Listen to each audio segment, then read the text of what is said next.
اعوذ باللہ من الشیطان اللعین الرجیم بسم اللہ الرحمن الرحیم الحمد للہ وکفا وسلام علی عبادہ الذین اصطفیٰ. درود بھیجیے محمد و آل محمد.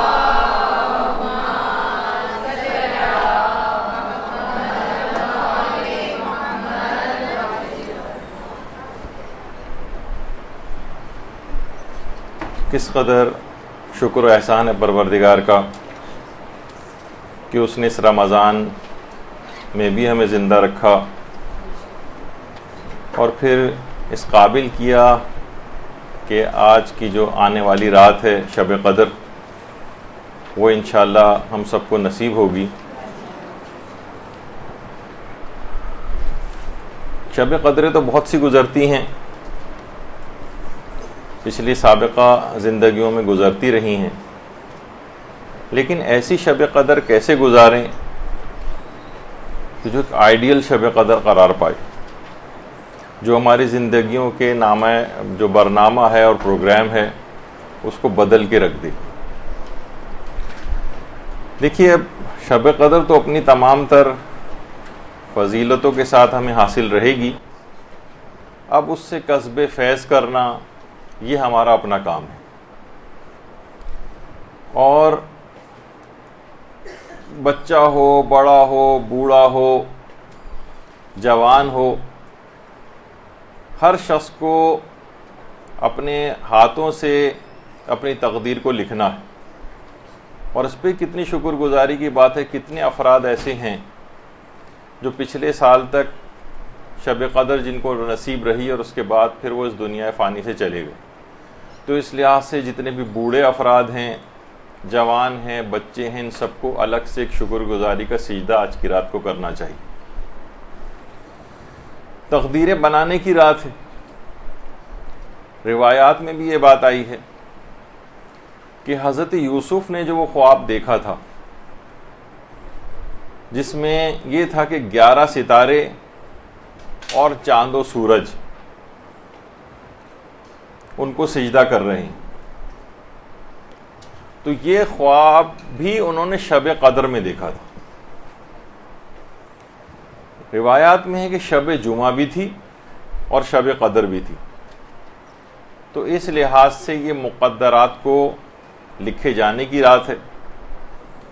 اور کچھ اعمال اور طریقے ایسے ہیں جن پہ عمل پیرا ہونے کے بعد ہم اس کو ایک آئیڈیل شب قدر بھی بنا سکتے ہیں، اور اس طریقے سے اس کو گزار سکتے ہیں کہ دنیا اور آخرت کی ہر خیر ہم کو اس سے حاصل ہو جائے. اچھا، اس رات کو عبادت میں ہم کیوں بسر کریں؟ کیوں؟ اس کی ایک وجہ آیت اللہ سید محمد تہرانی نے بتائی. اب دیکھیے، ہمارے علماء یہ جو اتنے بڑے بڑے مقامات پر پہنچتے ہیں تو بچپن ہی سے، ابتدائے جوانی سے ان تمام چیزوں پر عمل کرتے ہیں، علم حاصل کرتے ہیں، یہاں تک کہ اس عمر کو پہنچ جاتے ہیں کہ پھر اتنے بڑے علمی مقام کو بھی وہ حاصل کرتے ہیں. یہ فرماتے ہیں کہ شب قدر ہم رات عبادت میں کیوں بسر کریں. وہ فرماتے ہیں کہ شب قدر میں جتنے بھی حالات اور ملکات ہوتے ہیں وہی آنے والی جو زندگی ہے آج کے بعد جو آئے گی،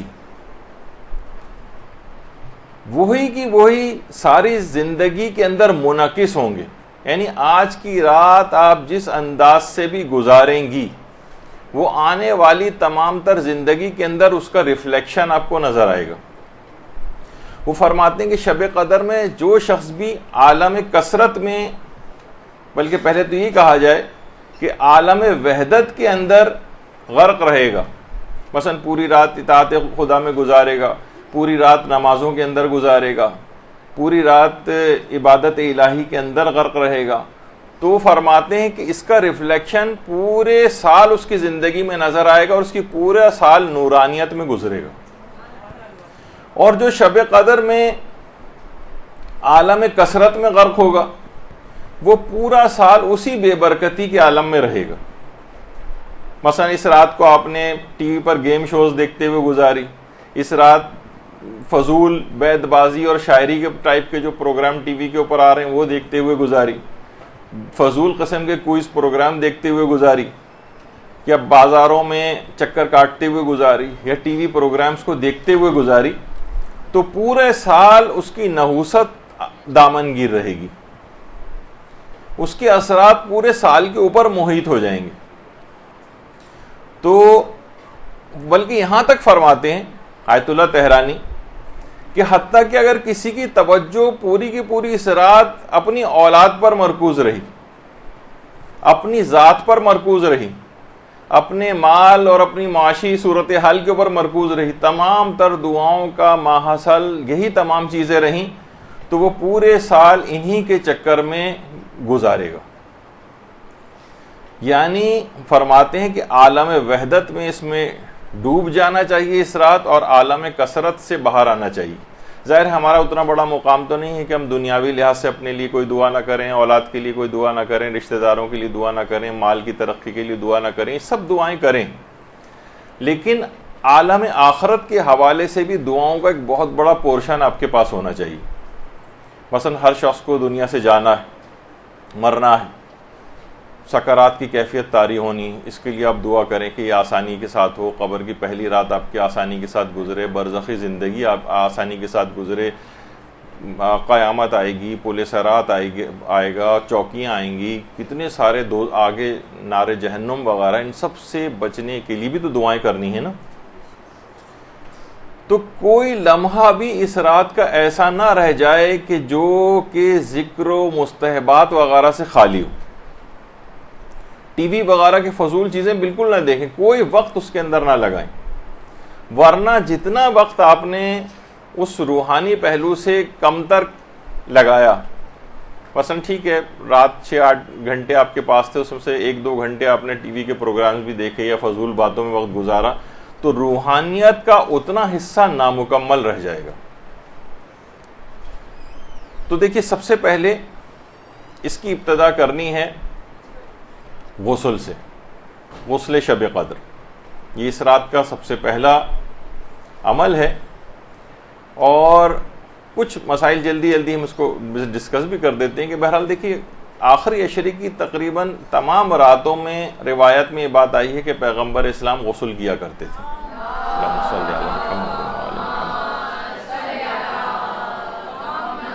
وعلی محمد. تو کوشش کریں کہ اب جتنی بھی راتیں بچیں کم سے کم ہر رات، تاکہ ایک لحاظ سے سیرت کے مطابق بھی عمل ہو جائے. البتہ جو مستحب ہیں، جو معتبر روایتوں سے غسل شب قدر وغیرہ جس طریقے کے مستحب ہے، اور تھوڑے سے مسئلے فقہ بھی اس کے اندر بتا دیے جائیں تاکہ یہ بھی کنفیوژن کے ماہوار نجاست کے زمانے میں بھی غسل شب قدر کیا جا سکتا ہے. اس کے علاوہ یہ کہ جتنے بھی اعمال قرآن ہیں یہ بھی سب کیے جا سکتے ہیں اسی زمانے میں، نجاست کے زمانے میں. اور ضروری نہیں ہے کہ صرف غسل شب قدر ہی کی نیت ہو، بلکہ اور بھی بہت سارے غسلوں کی نیت آپ اس میں جمع کر سکتی ہیں. مستحب غسلوں کی نیتیں بھی جمع کر سکتی ہیں، واجب غسلوں کی نیتیں بھی جمع کر سکتی ہیں. غسل زیارت امام حسین کی نیت ہو، اور خوشنودی خدا کی نیت ہو، اور کوئی پرانا آپ کا غسل جمعہ، کوئی قضا چلی آ رہی ہو، کوئی اور اس طرح کا غسل ہو، وہ سب بھی ایک ساتھ نیت کر کے ایک ہی غسل میں سب کا ثواب لے سکتے ہیں. اسی طرح سے یہ البتہ یاد رہے کہ بہرحال اس غسل کے بعد کچھ علماء کہتے ہیں کہ وضو کی ضرورت نہیں ہے، جیسے آغا سیستانی اور آغا خوئی، اور کچھ علماء یہ فرماتے ہیں جیسے جس میں امام خمینی اور رہبر معظم نمازوں کے لیے وضو کی ضرورت کافی رہے گی، یعنی وضو بھی کرنا پڑے گا. اسی طرح سے اب کچھ اوقات کے لحاظ سے کچھ بہتر چیزیں، ویسے تو پورا زمانہ ہی پوری رات غسل شب قدر کیا جا سکتا ہے، لیکن شب 19 میں زیادہ بہتر یہ ہے جو کہ گزر گئی، وہ یہ ہے کہ وہ غسل غروب سے کچھ دیر پہلے کیا، اور شب 21 اور شب 23 میں زیادہ بہتر یہ ہے. البتہ یہ غسل مغرب سے تھوڑا پہلے کیا جا سکتا ہے، البتہ 21 اور 23 میں زیادہ بہتر ہے کہ یہ غسل مغرب اور عشاء کے درمیان کیا جائے. تو دیکھ لیجئے گا کہ نماز مغرب پڑھنے کے بعد پھر غسل کریں، اس کے بعد نماز عشاء غسل سے انجام دیں. اسی طرح سے کون کون سے اعمال انجام دے سکتی ہے کوئی بھی عورت؟ تو یہ ہے کہ سوائے 4 واجب سجدوں والی آیات کے تلاوت کے تمام اعمال شب قدر انجام دے سکتی ہے، تمام دعائیں پڑھ سکتی ہے، تمام اذکار پڑھ سکتی ہے، تمام زیارات پڑھ سکتی ہے، تسبیحات پڑھ سکتی ہے۔ البتہ امام خمینی کی ایک احتیاط ہے کہ وہ ان تمام سوروں کو بھی پڑھنے کو منع فرماتے تھے کہ جس کے اندر آیات سجدہ آتی ہیں۔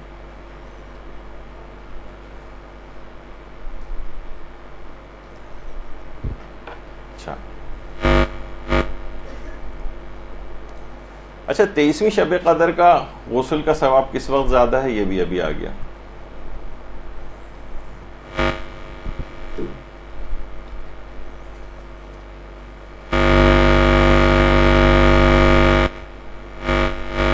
اس کے بعد زیادہ امکان یہ ہے کہ شب قدر کون سی رات ہے، تو اس میں امام آیت اللہ سیستانی فرماتے ہیں کہ زیادہ امکان اس بات کا ہے کہ شب 21 اور شب 23 میں شب قدر ہے۔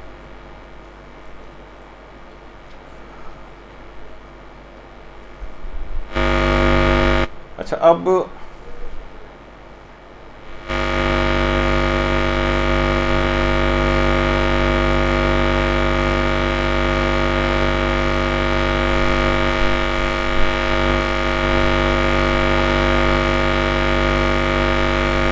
آیت اللہ محمد علی جاوید، ان سے کسی نے پوچھا کہ شیطانی وسوسے بہت آتے ہیں،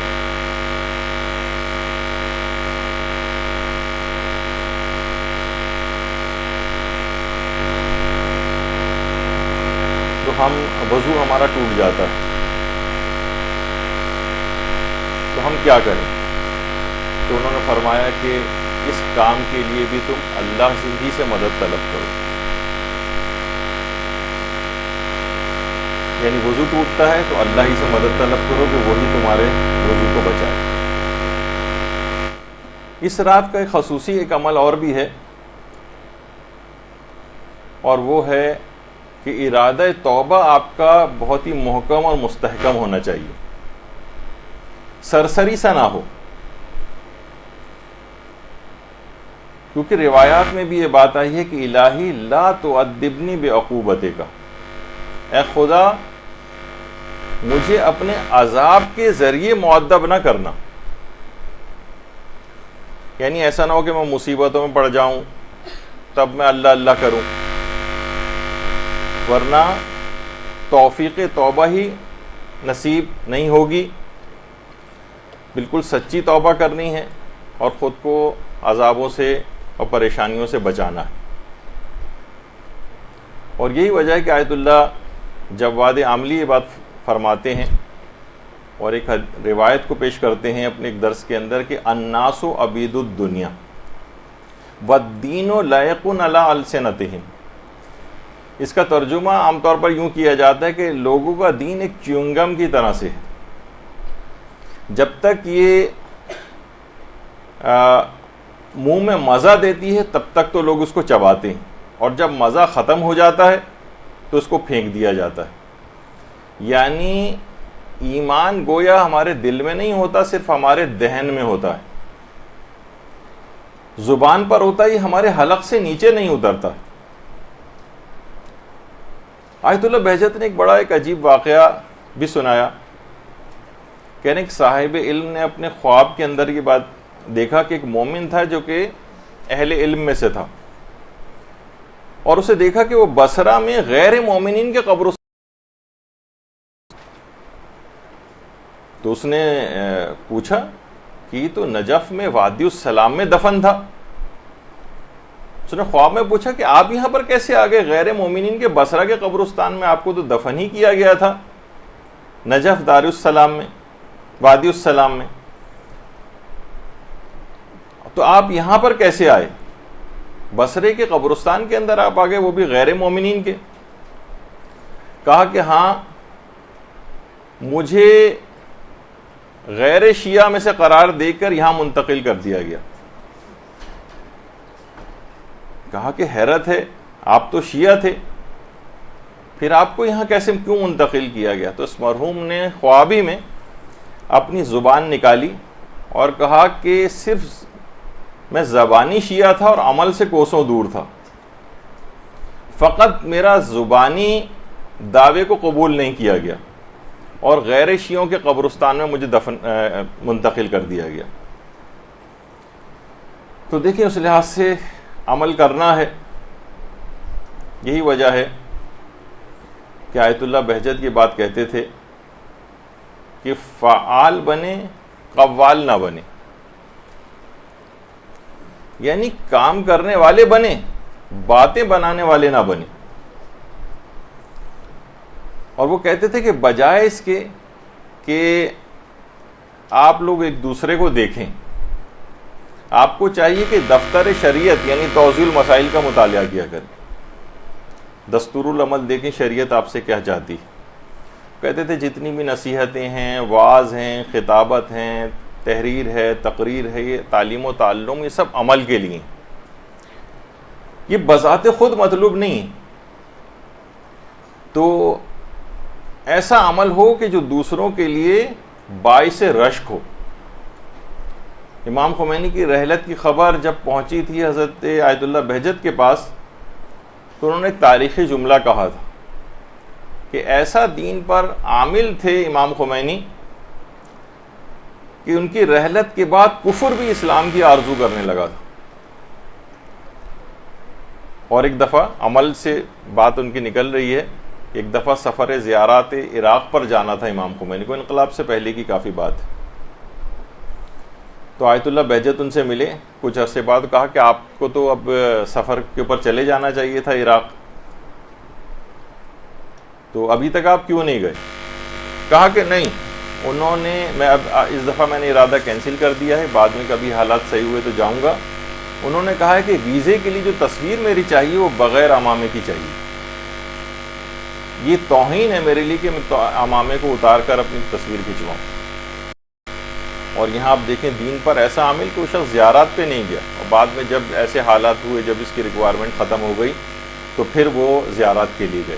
تو یہ کتنی زیادہ اس قسم کی بات ہے کہ ہم یہاں معمولی سے تفریحی پروگرامز کے لیے بھی بعض اوقات ویزوں کے لیے ایسی تصاویر وغیرہ خواتین کھنچواتی ہیں جو بے حجابی والی ہوتی ہیں وغیرہ. تو امام خمینی دین پر اس قدر عامل تھے.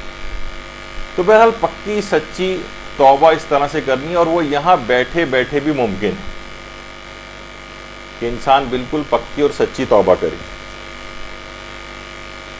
آیت اللہ محمود امجد یہ فرماتے ہیں کہ اگر کسی محفل میں کوئی شخص ایک شخص بھی سچی توبہ کر لے تو اس کی برکت سے خدا تمام شرکائے محفل کی توبہ کو قبول کر لیتا ہے اور سب کو معاف کر دیتا ہے. اللہم صلی علی محمد و آل محمد.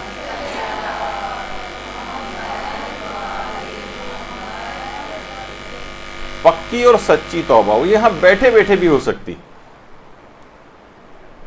ایک دفعہ پوچھا تھا آیت اللہ غروی اصفہانی نے، ہمارے کتنے بڑے مجتہد گزرے ہیں، انہوں نے آیت اللہ سید صدر سے پوچھی یہ بات کہ جو آیت ہے کہ انما یخشی اللہ من عبادہ العلماء، کہ بندوں میں صرف صاحبان علم ہی ہیں کہ جو کہ اللہ سے ڈرتے ہیں. تو فرمایا کہ اس سے کون لوگ مراد ہیں؟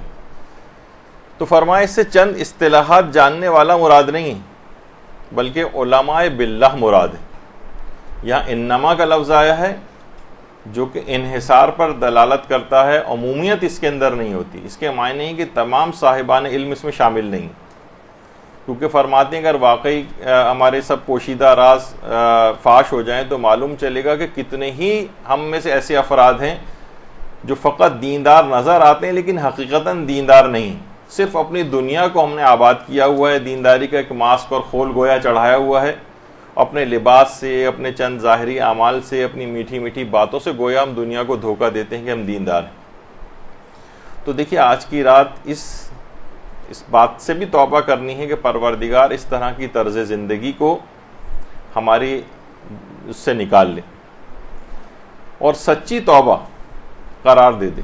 یعنی پتہ چلا کہ ہم رو رو کے ادھر دعائے ندبہ مانگ رہے ہیں لیکن مثلا ماں کو ناراض کیا ہوا ہے، درس و تدریس کے پروگراموں میں شرکت ہے لیکن اخلاق اپنا خراب کیا ہوا ہے، بڑی اہتمام سے مثلا نمازیں پڑھ رہے ہیں، روزے رکھ رہے ہیں، لیکن مثلا فحش مناظر والے ٹی وی پروگرامز وغیرہ بھی دیکھ رہے ہیں۔ رمضان میں گویا ٹی وی کے ایسے اداکاراؤں اور اداکاروں کا دین اختیار کیا ہوا ہے جو ویسے تو دین سے کوسوں دور ہیں، لیکن ٹی وی پہ جب آتے ہیں تو بڑی میٹھی میٹھی دین کی باتیں کرتے ہوئے نظر آتے ہیں۔ تو لہٰذا عمل میں راسخ ہونا، عمل میں یہ بات یاد رکھ لیں کہ علماء فرماتے ہیں جو احکام اسلام پر جتنا زیادہ عامل ہوگا وہ اتنا ہی بڑا عارف ہوگا۔ بلکہ آیت اللہ بہجت تو یہاں تک کہتے تھے کہ کرامات اور مراتب کے عاشق مت بنو، بلکہ وہ بعض اوقات کہتے تھے کہ اس طرح کی خواہشات کبھی کبھار جہنم میں جانے کا سبب بھی بن جاتی ہیں، کہ انسان کہ مجھے یہ مقام حاصل ہو جائے، وہ مقام حاصل ہو جائے، یعنی غیر الہی نیتیں آنے لگتی ہیں۔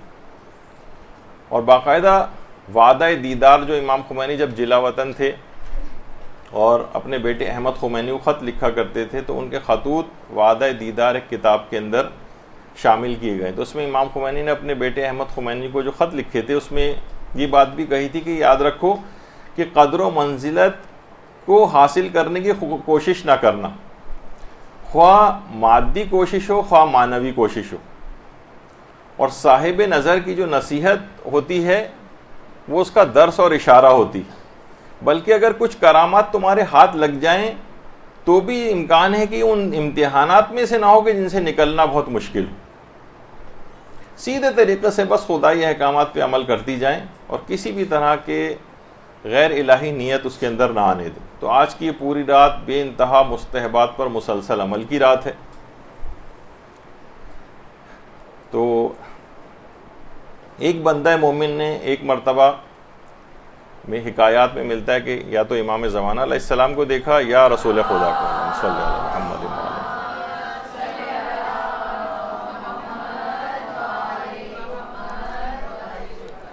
کہ ہم پہلے لوگوں کی طرح کیوں نہیں، ہماری روحانیت اور ایمانیت کا وہ معیار کیوں نہیں ہے جو کہ پہلے لوگوں کا ہوتا تھا۔ تو معصوم نے جملے اس حکایت میں ہے کہ ارشاد فرمائے کہ پہلے زمانے کے لوگ مستحبات پر بھی واجبات کی طرح سے عمل کرتے تھے اور مکروہات سے بھی حرام کاموں کی طرح سے بچا کرتے تھے، جبکہ تم لوگوں کا یہ حال نہیں۔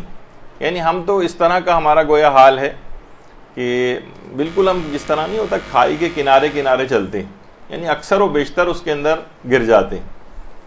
دیکھیے مستحبات کی جتنی آپ پابندی کریں گی یہ آپ کے واجبات کو قضا ہونے سے بچائیں گی، مکروہات سے جتنا بچیں گی اتنا ہی آپ کو ارتکاب حرام سے محفوظ رکھے گا یہ عمل۔ تو مستحبات اور مکروہات وغیرہ ان کی پابندی بھی کرنا بہت ضروری ہے، واجبات اور حرام کے ساتھ ساتھ۔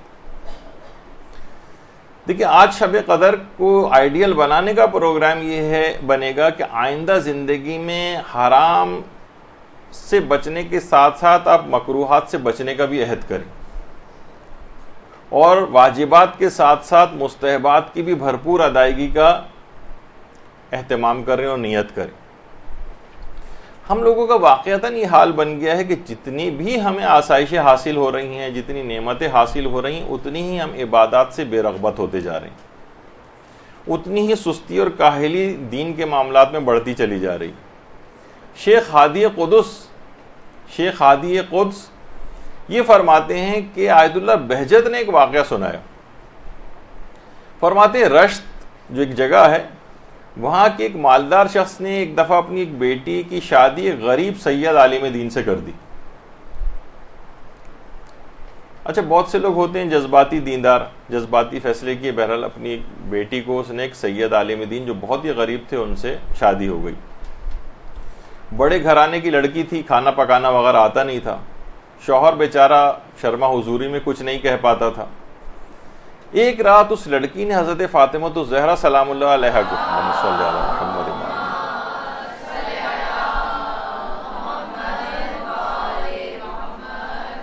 ان کو خواب میں دیکھا۔ شہزادی نے کہا تم یہ میرے بیٹے کے ساتھ اچھا سلوک کیوں نہیں کرتی ہو؟ کیوں اس کو کھانا پکا کر نہیں دیتی ہو؟ لڑکی نے کہا کہ شہزادی مجھے تو واقعتاً کھانا بنانا آتا ہی نہیں۔ بی بی نے اصرار کیا کہ نہیں، تمہیں یہ کام کرنے چاہیے۔ وہ بار بار یہی کہتی کہ مجھے نہیں آتا، مجھے نہیں آتا۔ بالآخر حضرت زہرا سلام اللہ علیہا نے یہ کہا کہ کم سے کم اتنا تو کرو کہ تم جتنا بھی کھانے کے لیے ضروری مواد ہو یہ جمع کر کے کسی برتن میں ڈال کر اور آگ پہ چڑھا دو، باقی تمہیں کچھ کرنے کی ضرورت نہیں۔ اچھا، جب یہ خواب سے بیدار ہوئی تو بہت حیران ہوئی۔ اب اس نے صرف یہ چیک کرنے کے لیے کہیں یہ میرا خواب سچا بھی تھا یا نہیں، اس نے تمام ضروری چیزیں جمع کی اور ایک برتن میں ڈال کر اوپر ڈھکن لگا دیا۔ آیت اللہ بہجت فرماتے ہیں اسی وقت پتیلی سے اس طرح کی پکنے کی آوازیں آنا شروع ہو گئیں۔ اس نے تجسس سے ڈھکن اٹھا کے دیکھا تو کھانا مکمل طور پر پک کے اسی وقت تیار ہو چکا تھا۔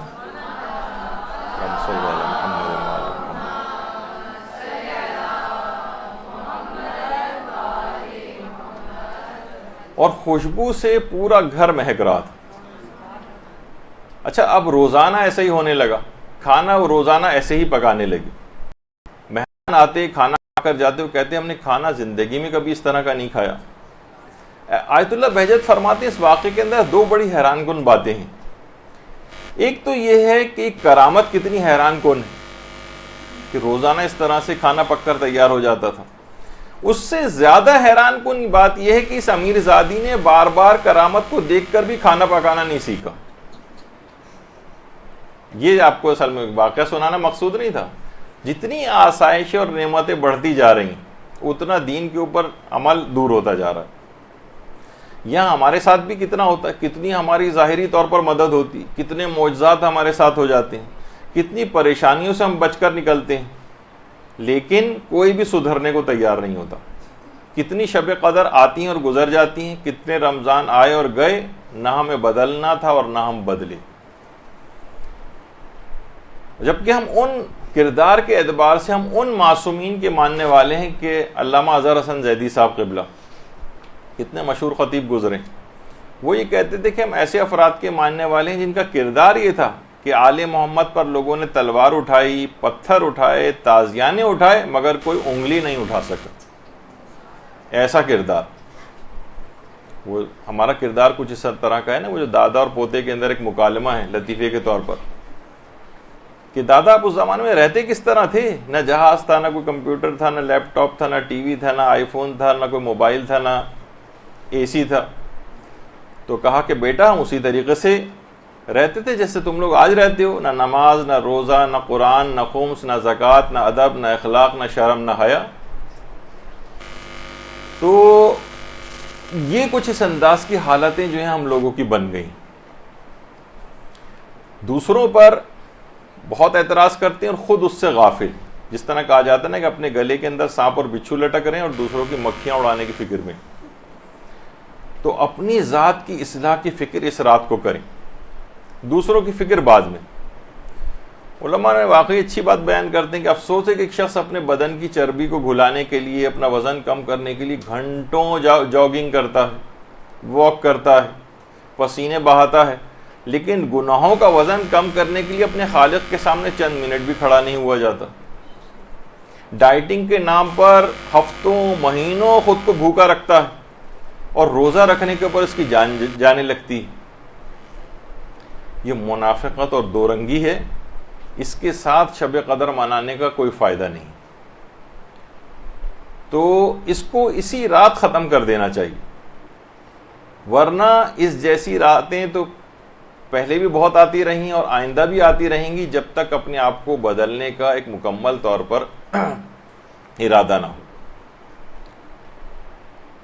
دیکھیے روایات کے اندر بھی یہ بات آئی ہے اور علماء بیان کرتے ہیں اپنی تقاریر کے اندر کہ آج یعنی دین پر آج اگر ہم عمل کریں تو غیبت امام میں دین پر عمل کرنے سے انسان کو وہ مقام ملتا ہے کہ جس میں آخرت میں جملہ ہے علماء کا سلمان فارسی بھی رشک کریں گے۔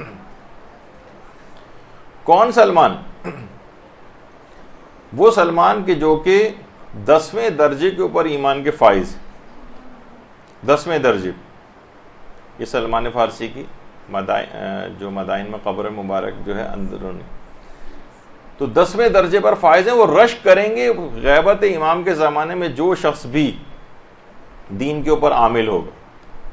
آقا دانشمند جو کہ بہت ہی ایک اچھے خطیب ایران کے ہیں، تو وہ فرماتے ہیں کہ یہ بات نہیں بھولنی چاہیے ہمیں کہ آخری زمانے میں بہت زیادہ فتنے نمودار ہو رہے ہیں. عقائد کے فتنے بھی ہیں، اخلاق کے فتنے بھی ہیں، معاشرتی فتنے بھی ہیں، کمپیوٹر اور انٹرنیٹ کے فتنے ہیں، موبائل فون اپنے فوائد کے ساتھ ایک فتنے کے طور پر ہی ہے.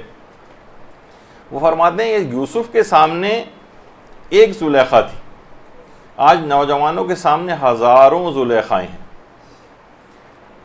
موسیٰ کے سامنے ایک فرعون تھا، آج سینکڑوں معاشرے کے اندر فرعون موجود ہے. آج سینکڑوں نمرود ہیں، آج سینکڑوں قارون ہیں، سینکڑوں گمراہ کرنے والے سامری موجود ہیں. دین پر عمل کرنا واقعتاً آج مشکل ہے. واقعتاً کوئی شخص واقعتاً دیندار بن گیا تو اس کے لیے یہ بات آئی ہے کہ قیامت میں سلمان فارسی اس کے مقام کو دیکھ کر رشک کریں گے. اور یہی وجہ ہے کہ احکامات دین پر عمل کرنا اس قدر ہے کہ ہمارے 5ویں امام محمد باقر علیہ السلام صلی اللہ علیہ وسلم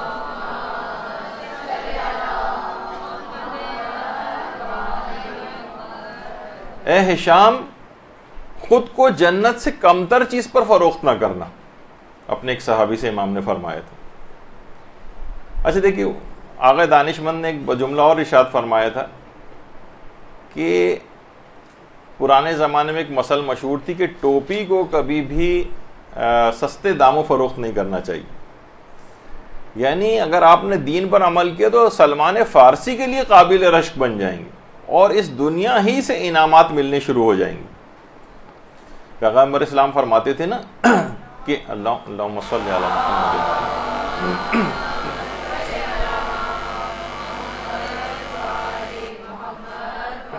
کہ اللہ نے مجھ کو وحی سے اور علی کو الہام سے نوازا.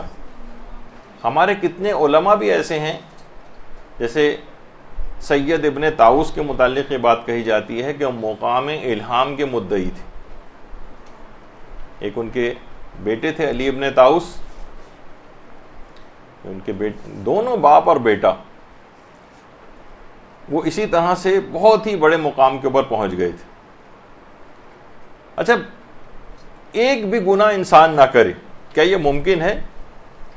یعنی دوسرے الفاظ میں کہا جائے کیا کوئی غیر معصوم شخص مقام عصمت پر فائز ہو سکتا ہے؟ دیکھیں عصمت کے مراتب، عصمت کبریٰ جو ہے وہ تو 14 معصومین علیہم السلام کے پاس اعلیٰ ترین مقام ہے، اس کو تو ایک طرف کر دیجئے، لیکن اس کے بعد بھی اس عصمت کے مراتب ہیں. سارے انبیاء جیسے معصوم ہیں لیکن سب کا درجہ ایک نہیں ہے. اولو العزم پیغمبر الگ ہیں، غیر اولو العزم پیغمبر جو ہیں وہ الگ ہیں. حتیٰ کہ آیت اللہ بہجت یہ بات کہتے تھے کہ حضرت عباس علمدار علیہ السلام، حضرت علی اکبر علیہ السلام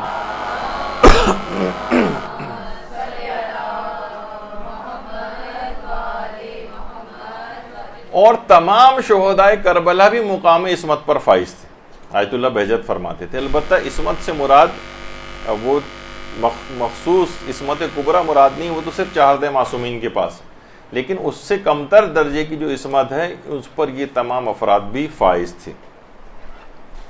اور خالی صرف یہی نہیں، کیونکہ وہ تو دیکھیے 14 جو معصومین ہیں ان کی عصمت کے مراتب اور درجات جو ہیں وہ الگ ہیں، لیکن اس سے کمتر بھی کوئی بھی شخص، حتیٰ کہ وہ آقا بہجت فرماتے تھے کیا مقداد کے پاس عصمت نہیں تھی، کیا سلمان فارسی کے پاس عصمت نہیں تھی، بلکہ آیت اللہ بہجت فرماتے تھے کہ ہمارے اپنے زمانے میں کتنی افراد ایسے گزرے ہیں کہ جو جان بوجھ کر انہوں نے اپنی زندگی میں کوئی ایک گناہ بھی نہیں کیا. حتیٰ کہ آیت اللہ بہجت زید شہید کے متعلق جو چوتھے امام کے فرزند تھے وہ بھی کہتے تھے کہ یہ بھی معصوم از خطیہ تھے. دیکھیے ایک ہوتا ہے کہ معصوم از خطا اور ایک ہوتا ہے معصوم از خطیہ. معصوم از خطا یعنی جو جان بوجھ کر اور انجانے میں بھی کوئی گناہ نہ کرے، نہ جان بوجھ کر گناہ کر رہا ہے نہ انجانے میں گناہ کر رہا ہے، وہ معصوم از خطا ہے۔ اور ایک ہوتا ہے معصوم از خطیہ، جو کم سے کم جان بوجھ کر کوئی گناہ نہیں کرتا۔ تو یہ اس مقام عصمت کے اوپر کوئی بھی شخص، ہم عام اشخاص میں سے بھی کوئی بھی شخص فائز ہو سکتا ہے، جان بوجھ کر گناہ نہ کرے، وہ معصوم از خطیہ ہو جائے گا۔ ظاہر ہے اب بہت سے لوگوں کو یہ اس لحاظ سے وہ تو سوچتے ہیں کہ صرف عصمت 4 معصومین کے پاس ہے، بس ہم ان کے فضائل، وہ تو اپنی جگہ پر ہے، وہ تو ایک بہت ہی اعلیٰ ترین مرتبہ ہے، وہ کوئی شخص ریاضتوں سے بھی حاصل نہیں کر سکتا۔ لیکن اس سے کمتر درجے کہ ایک بھی گناہ نہ ہو، تمام گناہوں سے آپ کی حفاظت ہو جائے، یہ عام شخص کے لیے بھی ممکن۔ تو کیوں نہ اس شب قدر کے اندر گناہ نہ کرنے کا ایک ایسا عزم کر لیں کہ ایک آئیڈیل شب قدر آپ کے لیے بن جائے اور پچھلی تمام شب قدروں سے ممتاز ہو جائے۔ یہاں بیٹھے بیٹھے بھی پکا پختہ ارادہ آپ کر سکتی،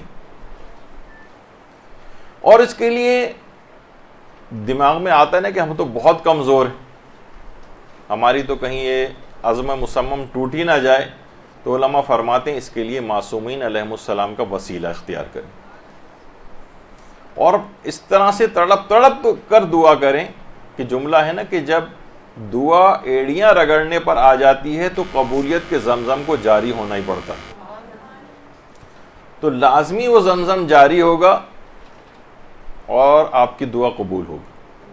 آج کی رات تمام دعاؤں کی قبولیت کے لیے حضرت زہرا سلام اللہ علیہا کو، اللہم صلی علی محمد وعلی محمد، ان کا وسیلہ اختیار کریں۔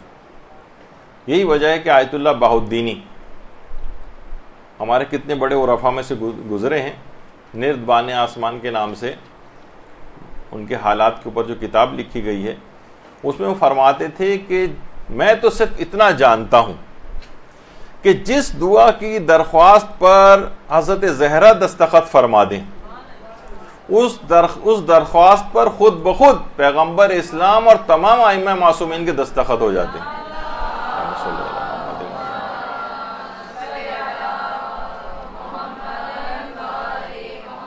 اور فرماتے تھے کہ ایک ایسی بات ہے جس میں کوئی کلام نہیں ہے، کوئی شک و شبہ نہیں۔ تو کہتے تھے میں فقط اتنا جانتا ہوں کہ اگر کوئی شخص صدیقہ طاہرہ کے ساتھ سے متوسل ہو جائے اور ادھر امام زمانہ قبولیت دعا کا اشارہ فرما دیں تو وہ حاجت فوراً اس پہ لبیک کہا جاتا ہے اور وہ قبول ہو جاتی۔ اور امام زمانہ علیہ السلام اس حضرت زہرا کے وسیلے سے، اللہم صلی علی محمد وعلی محمد،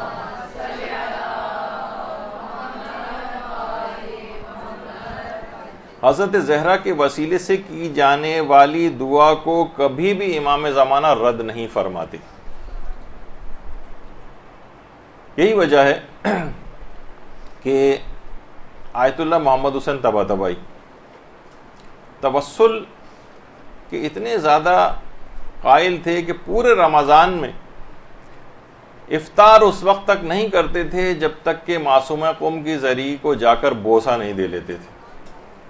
پورے رمضان طریقہ کار یہ ہوتا تھا آیت اللہ محمد حسین طباطبائی کا، اور اسی توسل کی اتنی زیادہ اہمیت ہے کہ آیت اللہ علی آقا قاضی فرماتے تھے کہ محال ہے کہ انسان توسل امام حسین حاصل کیے بغیر مقام توحید تک پہنچ سکے۔ درود بھیجیے گا۔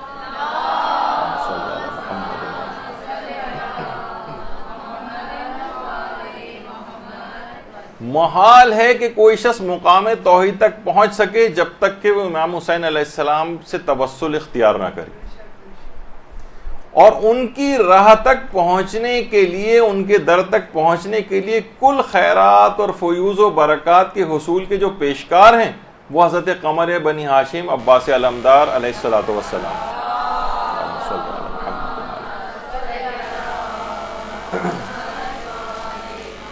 یعنی امام حسین کے در تک پہنچنے کے لیے جو پیشکار ہیں وہ حضرت عباس علمدار، ان کے توسل کے بغیر بھی کوئی شخص مقام توحید تک نہیں پہنچ سکتا۔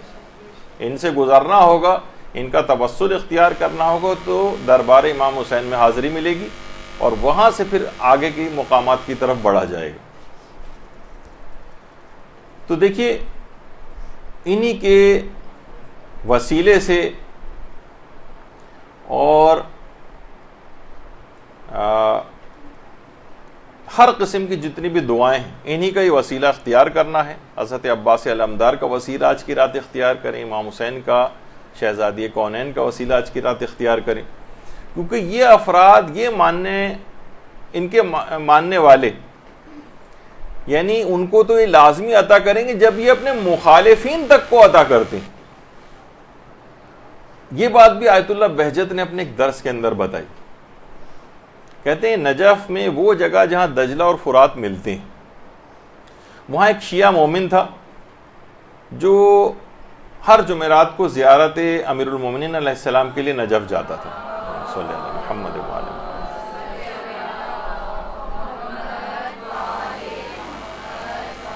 کہتے ہیں وہ روزانہ پیدل جاتا تھا, راستے میں ایک ناصبی کا گھر پڑتا تھا, دشمن اہل بیت.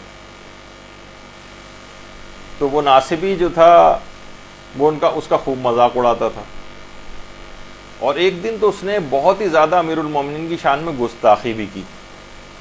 یہ مومن جو تھا بیچارہ یہ بڑا سخت ناراض ہوا, زیارت کے لیے بہرحال امیر المومنین کی قبر پہ گیا اور وہاں جا کر باقاعدہ شکایت کی کہ مولا اتنا آپ کو برا بھلا کہہ رہا ہے, آپ اس کو یعنی وہاں جا کے باقاعدہ شکایت کی اور وہیں پر سو گیا. ظاہر ہے وہاں سے زیارت کر کے آیا, حرمی میں کسی جگہ لیٹ کر سو گیا. خواب میں حضرت امیر المومنین علیہ السلام کی زیارت ہوئی.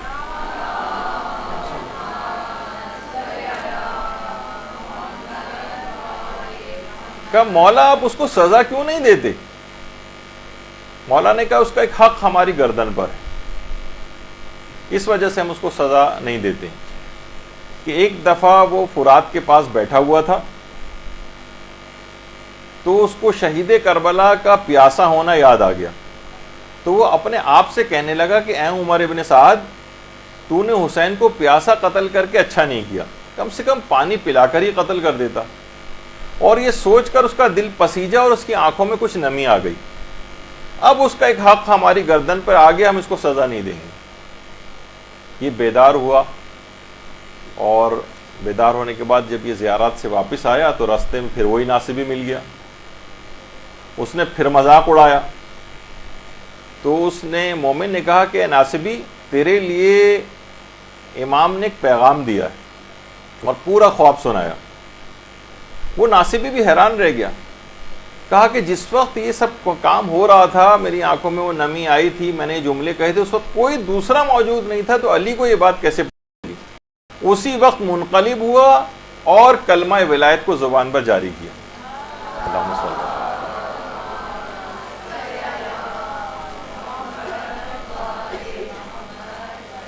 آیت اللہ بہجت نے واقعہ سنایا اور کہا کہ دیکھو یہ تو وہ افراد ہیں کہ جو اپنے دشمنوں کو اور اپنے مخالفین کو بھی عطا کرتے ہیں, تو ان کا ماننے والا اگر ان کو کوئی دل سے پکارے تو کیوں کر اس کو عطا نہ کریں. تو اس رات ان تمام ہستیوں کے ساتھ ایک توسل اختیار کریں, بارگاہ خداوندی میں تمام دعاؤں کی قبولیت کے لیے ان کا واسطہ دیں, تو پھر دیکھیے کہ دعا کیسے قبول نہیں ہوتی. پھر اس رات میں ایک خصوصیت سے آپ کو ایک عمل اور کرنا ہے, اور اس بات کا عہد بھی کریں کہ اس پہ ساری زندگی اس کے بعد عامل رہیں گی کہ اس رات میں خاص طور پر جو مغرب و عشاء کی نمازیں ہیں ان کو اول وقت پر انجام دیں. یعنی ٹھیک ہے افطار وغیرہ کرنے کے بعد, لیکن عام طور پر دیکھا گیا ہے کہ اس سے بہت ہی بے برکتی نمازوں کو تاخیر کر کے پڑھنا. پڑھ لیں گے, آرام سے پڑھ لیں گے, 10 بجے پڑھ لیں گے, 11 بجے پڑھ لیں گے, پونے 12 بجے پڑھ لیں گے جا کر. اسی طریقے سے دوپہر کی نمازوں کے لیے اسی طریقے سے فجر بھی بالکل قضا کے قریب پڑھی جاتی ہے. وہ جو میں نے ابھی کہا نا کہ کھائی کے بالکل کنارے کنارے ہم رہتے ہیں, کبھی بھی اس کے اندر روزانہ کی بنیاد پہ گرتے ہیں اور پھر باہر نکلتے ہیں. افطار کے بعد قیلولہ وغیرہ کرنے میں بھی ٹائم نہ لگائیں. ساری زندگی آرام کرنے کے لیے بہت پڑی ہوئی ہے. یہ انتہائی اہم رات ہے, کیونکہ عام طور پر لوگ غنودہ ہو جاتے ہیں, افطار کر کے بالکل انٹا غفیل ہو کے جو ہے پڑ جاتے ہیں بستر کے اوپر. تو بہرحال اس میں بھی وقت نہ لگائیں, اور اس رات کو آئیڈیل اس طرح سے بنائیں کہ اپنی آئندہ زندگی میں تمام مصروفیات پر نماز کو مقدم کرنے کا عہد کریں. بہت، ورنہ یہ سابقہ بہت ساری شب قدروں کی طرح سے یہ شب قدر بھی گزر جائے گی اور زندگی میں کوئی تبدیلی لے کر نہیں آئے گی. اور آیت اللہ بہجت بڑی عجیب بات اور کہتے تھے کہ لوگوں کا اول وقت جماعت سے نماز پڑھنا بہت سارے دوسرے لوگوں کو آخری وقت میں ان کی نمازوں کی حفاظت کرتا. اسی طرح سے جو لوگ اول وقت پہ نماز پڑھتے ہیں ان کی اول وقت کی نمازیں ایسا اثرات رکھتی ہیں کہ جس سے بہت سارے لوگوں کی نمازیں قضا ہونے سے بچ جاتی ہیں. ایک تو یہ بھی کہ جب وہ آپ کو اول وقت میں نماز پڑھتے دیکھتے ہیں تو ان کو بھی شوق ہوتا ہے کہ ہم نماز پڑھیں. بہت سے لوگوں کی نمازیں قضا ہونے سے بچ جاتی ہیں آپ کو اول وقت میں نماز پڑھتا دیکھ کر. ایسے اثرات ہیں اس نماز کے. یہی سوال آیت اللہ صادق روحانی سے بھی کسی نے ایک استفتاء میں پوچھا کہ آپ ہمیں ایسی کوئی نصیحت کریں کہ دنیا اور آخرت کی ہر سعادت ہمیں حاصل ہو جائے. ہر سعادت دونوں مکمل طور پر ہمیں حاصل ہو, پوری دنیا بھی حاصل ہو, پوری آخرت بھی حاصل ہو. تو آیت اللہ صادق روحانی نے اپنے فتوے کے اندر لکھا کہ یہی سوال پیغمبر اسلام سے کسی نے کیا تھا تو آپ نے فرمایا تھا, درود بھیجیے اللہم صلی علی محمد.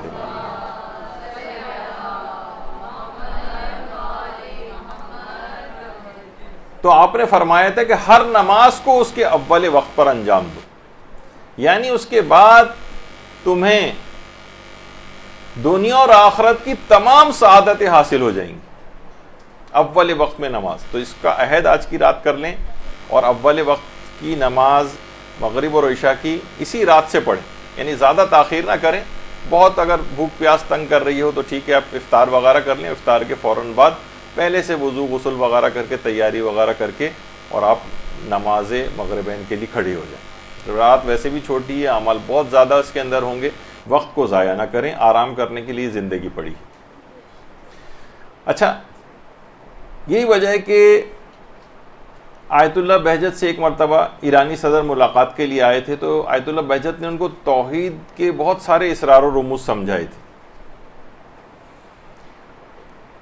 تو اور ایک چیز دعا کے حوالے سے خاص طور پر یہ بھی ان کو کہی تھی کہ کوشش یہ کرو, باقاعدہ روزنامہ کیہان وغیرہ کے اندر یہ چھپی بھی تھی بات, کہ ہمیں چاہیے کہ ہم سب لوگوں کے لیے دعا کریں, سب لوگوں کے لیے, حتیٰ کہ کافروں تک کے لیے ہدایت کی دعا کیا کریں, خواہ وہ کتنا ہی دور, خواہ بلکہ آغا بہجت نے کہا خواہ وہ چین میں ہی کیوں نہ رہتا ہو. تو آج کی رات اپنی دعا کو اتنی عمومیت دیں, اتنی عمومیت دیں, اتنا عموم کر دیں کہ کافروں کو بھی اس میں شامل کر لیں کہ جو ہدایت کے قابل ہیں کافر, پروردگار ان کو ہدایت دے. تو پوری دنیا میں جو جو کافر بھی مسلمان ہوگا اور مذہب حقہ کو قبول کرے گا اس کے ثواب میں آپ شریک ہو جائیں گے. اللہم صلی علی محمد.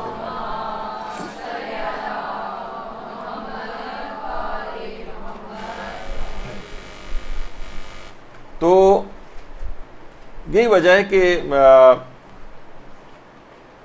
سب لوگوں کے لیے دعا.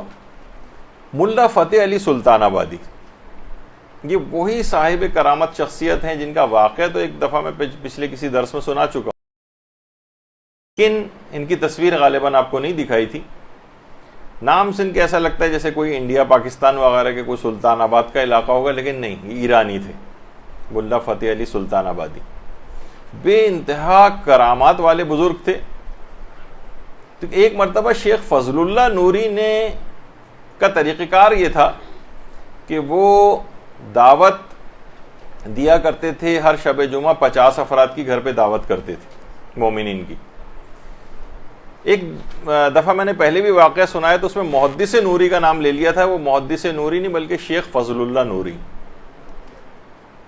تو 50 افراد کے بجائے 100 افراد کو دعوت نامہ چلا گیا. ابھی بہت پریشان ہوئے اور انہوں نے اپنے استاد آخوند ملا فتح علی سلطان آبادی کے پاس گئے اور کہا کہ میں بہت پریشان ہوں, سب لوگ آ جائیں گے تو میں تو پورا نہیں کر پاؤں گا.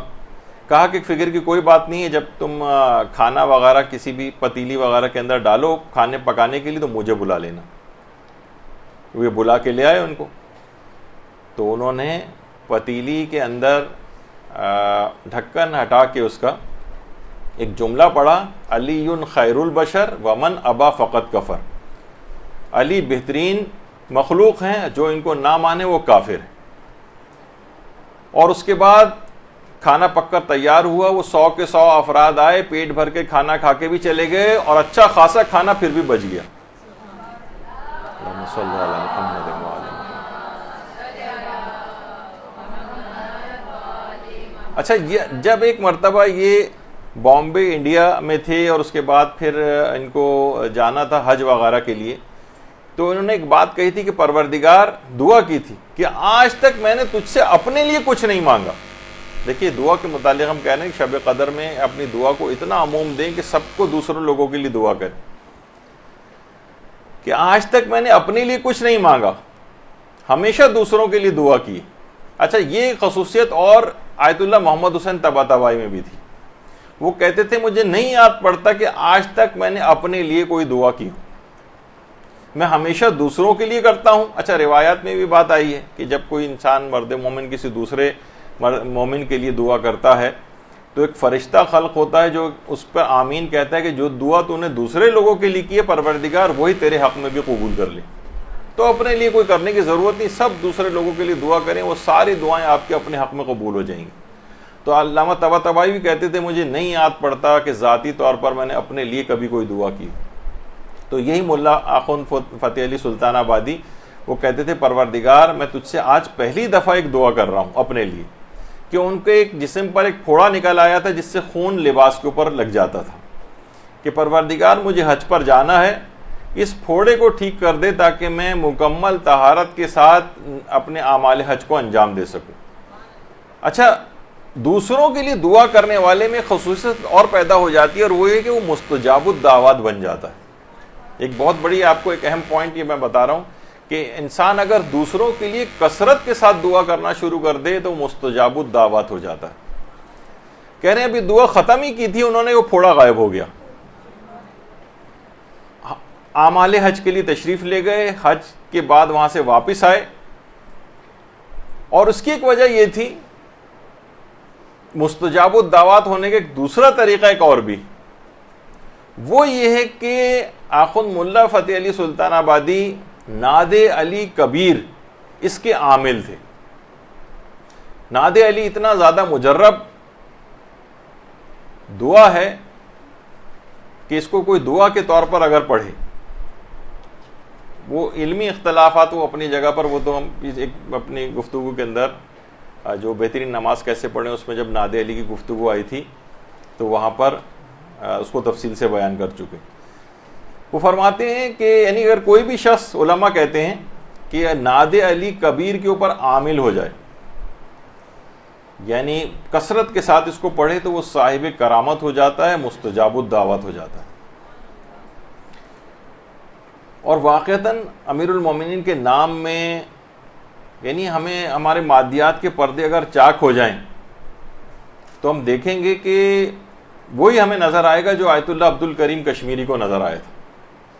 وہ فرماتے ہیں ایک بار مرتبہ میں نجف میں حرم امیر المومنین میں بیٹھا ہوا تھا، میں نے اطراف میں نگاہ کی تو مجھے آسمان اور تمام اطراف حتیٰ کہ در و دیوار پر بھی صرف علی علی علی علی علی لکھا نظر آیا۔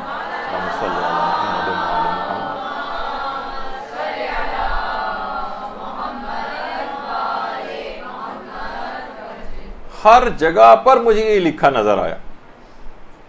تو بہرحال اس رات کو ان تمام ہستیوں کا توسل، جتنے بھی نام ابھی آپ نے سنے، شہزادی کا، حضرت امیر کا، حضرت عباس کا، امام حسین کا، بلکہ پورے 14 معصومین کا، آپ بار بار توسل اور بار بار وسیلہ اختیار کریں اپنی تمام دعاؤں میں ان کا، پھر دیکھیے کہ آج کی رات کیسی ایک آئیڈیل شب قدر بنے گی کہ تمام دعاؤں کو قبول کروا کے ہی آپ مصلی سے اٹھیں گی۔ کوشش یہ کریں کہ اس میں اول و آخر اس رات میں، اور اگر ممکن ہو تو وسط میں بھی صدقہ دیں۔ دیکھیے صدقہ دینے سے بظاہر علماء فرماتے ہیں کہ جیب خالی ہو رہی ہوتی ہے، کچھ جا رہا ہوتا ہے، لیکن اصلاً یہ ایک بہت بڑے سیونگ اکاؤنٹ کے اندر آپ اپنی رقم کو بھجوا رہی ہوتی ہیں۔ گویا ایک لحاظ سے آپ فکس ڈپازٹ کروا رہی ہیں کہ اس کے بعد اس کے اثرات کا آپ اندازہ نہیں لگا سکتی کہ کتنے بڑے کوہ احد کے برابر، جو روایت میں آیا کہ یہ 1 درہم جو ہے اس کی پرورش ایسی کی جائے گی, اللہ ایسی پرورش کرے گا کہ وہ کوہ احد کے برابر آخرت میں بڑا ہو کر ملے گا. تو علماء یہ فرماتے ہیں کہ جیب کو خالی کرنے کے جو اثرات ہیں انسان کی روحانیت پر,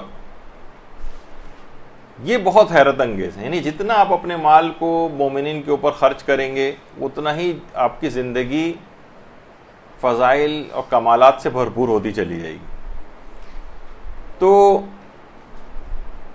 اس رات کو اس رات کو خاص طور پہ آئیڈیل بنانے کے لیے آیت اللہ طباطبائی سے منسوب ایک بہت ہی تحفہ سمجھیے.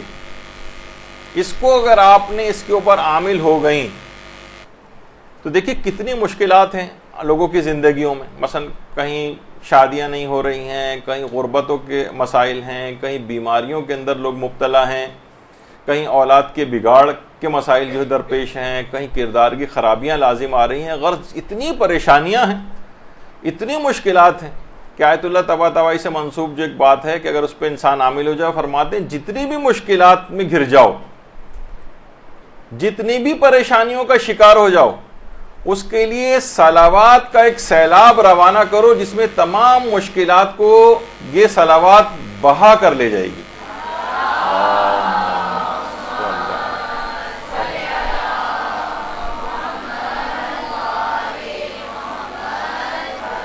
کثرت کے ساتھ صلوات پڑھنا شروع کرو.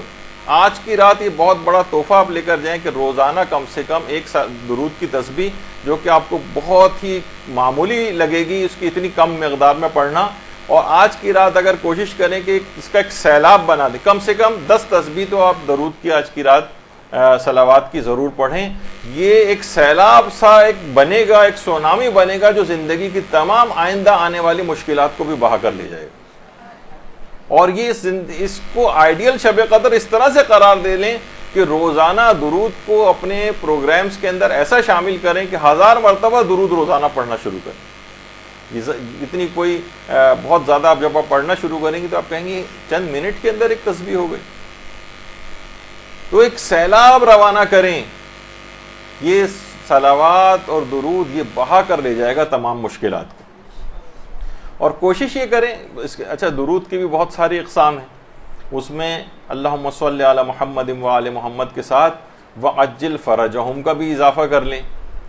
کچھ درود اس طرح سے بھی پڑھا کریں, کچھ خاص حضرت زہرا سے جو منسوب درود ہے, اللہم صلی علی فاطمہ و ابیہا و بعلہا و بنیہا والا جو درود ہے, اس کو بھی آپ اپنی اس کے اندر شامل کریں کہ کسی طریقے سے یہ بھی زندگی کے اندر آ جائے. تو آئیڈیل شب قدر آپ کی قرار پا جائے گی اور آئندہ زندگی کی تمام مشکلات حل ہو جائیں گی. دینی مشکلات بھی ساری حل ہو جائیں گی, اخلاق و کردار کی مشکلات بھی حل ہو جائیں گی, بیماریوں اور شادیوں اور غربت اور جتنی بھی اور مسائل ہیں, وہ سارے زندگی کے وہ اس سونامی یا اس جو ایک طوفان سا ایک برپا ہوگا جو کہ بہا کر لے جائے گا ان سب کو. وہ صلوات کا جو ایک سیلاب آپ کو روانہ کرنا پڑے گا. اور خاص طور پر اس رات کو اگر آئیڈیل بنانا ہے تو ایک چیز کا اہتمام آپ کو اور کرنا چاہیے. وہ کیا ہے کہ اس رات کو علی الخصوص آپ کو 11 رکعت نماز شب کی پابندی کرنا ہے, اس کی پابندی کا عہد کرنا ہے. دیکھیں کتنی آسانیاں مل گئی ہیں, فتاوے کے لحاظ سے کتنی آسانیاں ہیں. آغا سیستانی نے تو باقاعدہ فتویٰ دیا کہ نماز مغربین کے بعد سے ہی نماز شب کا وقت شروع ہو جاتا ہے. اب تو کوئی عذر بھی باقی نہیں ہے, صرف الحمد کے اوپر بھی اکتفا کر سکتے ہیں, چلتے پھرتے بھی نماز شب پڑھی جا سکتی ہے, سواری کو اور بیٹھے ہوئے بھی نماز شب پڑھی جا سکتی ہے. یعنی اتنی سہولیات, اتنی آسانیاں کہ کوئی عذر باقی نہیں کہ انسان اس کے باوجود بھی نماز شب نہ پڑھے. اور زیادہ تر لوگ اب پورا ایسا ہی تقریباً بن گیا ہے حساب کتاب کہ جناب پوری رات جاگنے کا بھی سلسلہ شروع ہو گیا ہے. تو آدھی رات کے بعد تک لوگ جو ہے جاگتے رہتے ہیں, فجر تک جاگتے رہتے ہیں, اس کے باوجود بھی نماز شب نہ پڑھیں, اس سے بڑھ کر محرومی کی کوئی بات نہیں. اب کب اس کا ارادہ کیا جائے گا؟ آج کی رات سے زیادہ اہم رات کون سی آئے گی جب آپ اس بات کا عہد کرنا چاہیں گی کہ میں نماز شب کی پابند ہو جاؤں؟ اتنا گولڈن چانس آپ کی زندگی میں آیا, خدا نے زندگی کو اتنا طویل کیا کہ رمضان آپ کو نصیب کیا اور شب قدر نصیب کی, آج بھی اس کا عہد نہیں کیا اتنے فضائل والی نماز شب کا. تو پھر سوچیے کہ یہ بہانے بازیاں جو ہیں بعد میں کسی کام نہیں آئیں گی، کوئی عذر قبول نہیں کیا جائے گا اتنی سہولیات کے بعد بھی۔ دیکھیے وہ ہے نا کہ بہانے بازی جو ہوتی ہے، کہ نجف کے ایک عالم تھے، وہ جب رات کو نماز شب کے لیے بیدار ہوئے تو دیکھا کہ بیٹا جو ہے بستر پہ سو رہا ہے۔ اچھا بہت سے دیکھیے بوجھ بجکڑ قسم کے، یا جس کو ہم فیس بک کی فلسفی کہتے ہیں آج کل، دیکھا جائے تو فیس بک کے اوپر اگر دیکھیں تو ان سے بڑا فلسفی، ان سے بڑا دیندار کوئی نظر نہیں آتا، لیکن عملی زندگی میں کوسوں دور ہے۔ بار بار باپ اٹھاتا رہا کہ اٹھو نماز شب پڑھو، نماز شب پڑھو۔ تیسری مرتبہ کہنے لگا بابا آپ نے حدیث نہیں سنی، ایک ساتھ کی جو فکر ہے وہ ایک سال کی عبادت سے بہتر ہے، تو میں غور و فکر میں مصروف ہوں اس وقت۔ تو باپ نے کہا کہ بیٹا ایک سال کا تفکر کا جو نتیجہ ہے وہ یہی نکلنا چاہیے تھا کہ نماز شب کے لیے اٹھتے، نماز شب پڑھتے۔ اس حدیث کو نماز شب چھوڑنے کا بہانہ مت بناؤ۔ تو یہ جو ہم بہانے بازیاں کرتے ہیں نا مختلف، کوئی بہانہ اور کوئی عذر باقی نہیں ہے نماز شب کے لیے، اتنی آسانیاں۔ تو بہرحال اچھا ایک چیز اور بھی، لوگ سوچتے ہیں 11 رکعت، حالانکہ دیکھا جائے تو 11 رکعت مشکل سے 4-5 منٹ کے اندر 11 رکعت ہو جاتی۔ بعض عرفاء نے تو تجربے کے طور پر بیان کی یہ بات، اگر کوئی شخص مریض ہو تو وہ کثرت کے ساتھ نمازیں پڑھنا شروع کر دے، اس کا وہ مرض دور ہو جائے گا۔ یعنی عام طور پر ہمارے الٹا دیکھنے میں آتا ہے، کوئی شخص مریض ہو جاتا ہے تو وہ اپنے مستحبات تو چھوڑی واجب نمازیں تک قضا کرتا، بھائی میں تو مریض ہوں، میں تو نماز کیسے پڑھوں، میرے ساتھ تو یہ مسئلہ ہے وہ مسئلہ ہے، جبکہ وہ سارے مسئلے قابل حل ہوتے ہیں، ان کے طریقہ کار اسلام نے بتائے ہوئے ہیں کہ آپ کو نماز کیسے پڑھنی ہے، وضو کیسے کرنا ہے۔ تو واجب نمازوں تک کو لوگ چھوڑتے ہیں۔ عرفاء فرماتے ہیں کہ ہم نے دیکھا ہے کہ وہ مریض جو کثرت کے ساتھ نمازیں پڑھنے لگے، اس کا وہ مرض بہت جلد ٹھیک ہو جاتا ہے۔ اچھا آیت اللہ بہجت بھی یہ بات کہتے تھے کہ جو لوگ کہتے ہیں کہ بھئی ورزش کے لیے پارکوں میں جانا، اور چلیں وہ اپنی جگہ پر ہے، اس کے بھی کچھ نہ کچھ فوائد ہیں، لیکن اگر کوئی شخص عذر رکھتا ہو، کسی وجہ سے نہ جا سکے، تو وہ اگر وہ خوب نمازیں پڑھنا شروع کر دے تو ورزش کے تمام تر فوائد جسمانی بھی اس کو حاصل ہو جائیں گے، آخرت کے فائدے بھی مل رہے ہیں اور دنیاوی فائدے بھی مل رہے ہیں۔ جسم کے اندر وہ تمام اس کو پازیٹیو چیزیں جو وہ بھاگ بھاگ کے پسینے نکال کر اور جو طریقوں سے حاصل کر رہا ہے، وہ کثرت کے ساتھ نماز پڑھنے سے حاصل ہو جاتی۔ تو بہرحال نماز شب سے کوئی گھبرانے کی ضرورت نہیں ہے، اور کثرت کے ساتھ نمازیں پڑھیں۔ نماز شب کے تو کم سے کم آج کی رات آپ کو بالکل پابند ہونے کا عہد کرنا ہے۔ آغا ہاشم حداد یہ خود بڑے عرفاء میں سے گزرے، یہ فرماتے تھے کہ ان کے استاد آیت اللہ علی آقا قاضی جو تھے، یہ رات کو نماز شب کے لیے جب اٹھتے تھے تو عبادت میں نشاط پیدا کرنے کے لیے کچھ نہ کچھ تھوڑی بہت چیز ضرور کھاتے تھے۔ کبھی مثلا تھوڑی چائے پی لیتے تھے، انگور کے کچھ دانے کھا لیتے تھے، اس طرح کی کوئی بھی چھوٹی موٹی چیز، تو اس سے کم وہ کمزوری کی کیفیت سے نکل آئیں، کوئی ایک نشاط کسی کیفیت پیدا ہو جائے، طبیعت تھوڑی سی بحال ہو جائے، بلڈ گلوکوز کے لیول آپ کے ٹھیک ہو جائیں تو آپ کو دل لگے نماز پڑھنے میں بھی۔ تو بہرحال وہ طریقہ کار کوئی بھی ایسا اختیار کریں کہ نماز شب کی پابندی کریں۔ اچھا بہت سے لوگ ایک سوال یہاں پر یہ پوچھتے ہیں، اچھا یہ ابتدائے جوانی سے ہی آیت اللہ علی آقا قاضی جو تھے اس کے اوپر عامل تھے، اور زندگی کی کوئی ایک نماز بھی بلوغ کے بعد سے لے کر انتقال تک نماز شب ان سے کبھی قضا نہیں ہوئی؟ اللہم صلی علی محمد و آل محمد۔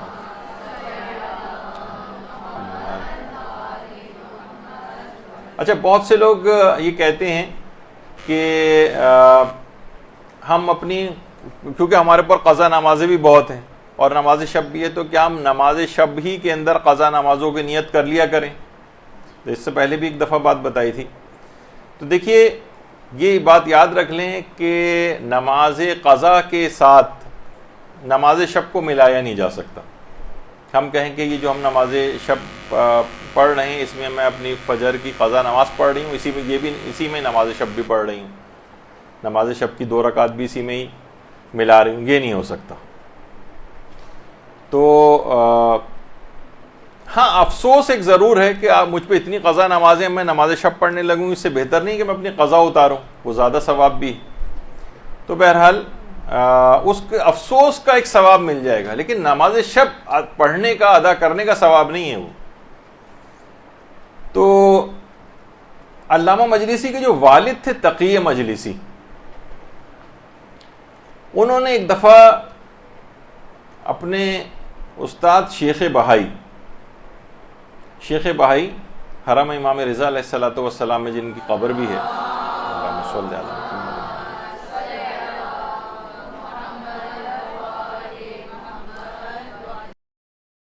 کچھ نمازیں بھی قضا ہیں، تو کیا میں نماز شب پڑھوں یا نماز قضا پڑھوں؟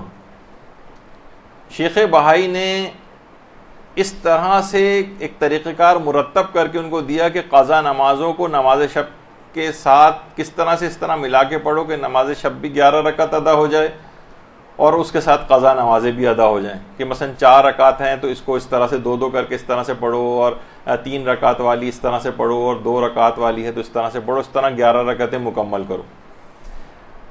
جب یہ طریقہ کار بہرحال ان کو بتائے تو علامہ تقی مجلسی فرماتے ہیں کہ مکاشفے میں انہوں نے امام زمانہ علیہ الصلوۃ والسلام کو دیکھا،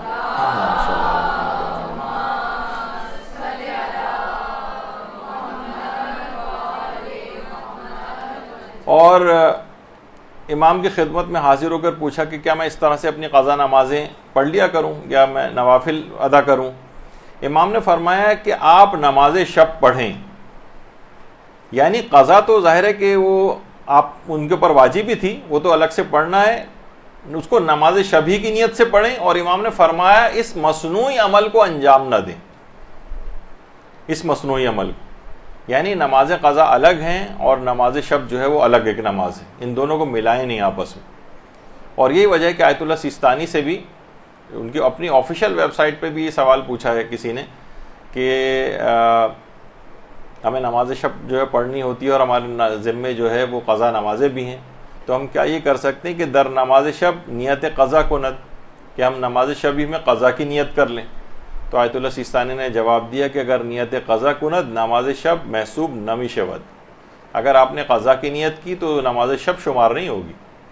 وہ ایک دوسرا پہلو ہے افسوس والا کہ اگر ہم نہیں ہم پر کوئی قضا نمازیں ہوتی تو ہم جو ہے نماز شب پڑھتے، تو ایک ظاہر ہے کہ افسوس کی بنا پر اللہ آپ کو ثواب دے گا اس کا، لیکن یہ کہ وہ نماز شب کی ادائیگی شمار نہیں ہوگی، یعنی نماز شب کو الگ پڑھیں، نماز قضا کو الگ پڑھیں۔ زیادہ بہتر اس کے اندر پھر یہ بنے گا طریقہ کہ آپ اپنی قضا نمازوں کو پڑھیں اور کم سے کم 3 رکعت جو نماز شف اور 1 رکعت نماز وتر، 2 رکعت نماز شف جسے نماز شفا لوگ کہتے ہیں، شف جو ہے 2 رکعت وہ اور 1 رکعت نماز وتر، کم سے کم نماز شب کے طور پر یہی 3 رکعت پڑھ لیں، اور باقی جو ہیں وہ 8 رکعت وہ آپ اپنی قضا نمازوں وغیرہ میں یعنی قضا نمازوں کے طور پر پڑھیں وہ الگ سے، تاکہ قضا نمازیں بھی ادا ہوتی جائیں اور آپ کو نماز شب بھی الگ سے اس کا بھی ثواب مل جائے۔ اور اتنا کوئی بڑا مسئلہ نہیں ہے، 1.5-2 منٹ کے اندر یہ 3 رکعت جو ہو جائیں گی، تو اس لحاظ سے آپ کو نماز شب کے فوائد بھی تقریباً سارے اس طرح سے حاصل ہو جائیں گے۔ اچھا، اس طرح سے ہے کہ باقاعدہ لوگ واقعتاً پریشان رہے ہیں۔ ایک دفعہ ایک مجاہد ایران عراق جب جنگ ہو رہی تھی تو آیت اللہ بہجت کے پاس آیا کہ میں محاذ کے اوپر جا رہا ہوں، لیکن ساری زندگی میں میری کبھی کوئی نماز شب قضا نہیں ہوئی، نہ کوئی عام نماز قضا ہوئی، مجھے یہ ہے کہ کہیں محاذ کی سختیاں اور وہاں جس طرح سے پریشانیاں ہوتی ہیں، کہیں مجھے بس ایک یہ ہے کہ کہیں میری نماز شب پہ فرق نہ پڑے۔ تو آیت اللہ بہجت نے کہا کہ میں اس کی ذمہ داری لیتا ہوں، میں تمہیں اٹھاؤں گا، یہ جملہ کہا تھا آیت اللہ بہجت نے۔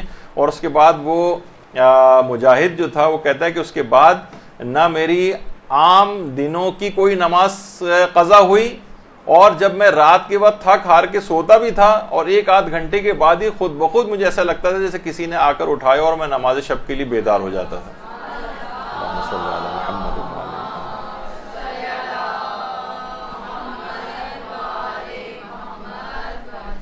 تو عرفا فرماتے ہیں کہ جو شب بیداری ہے اور جو سحر خیزی ہے یہ شب قدر سے سیکھنی چاہیے۔ آیت اللہ بہجت کہتے تھے میں نصیحت کرتا ہوں بلکہ میں اصرار کرتا ہوں کہ لوگ راتوں کو اٹھ کر نمازوں میں کچھ وقت ضرور لگایا کریں۔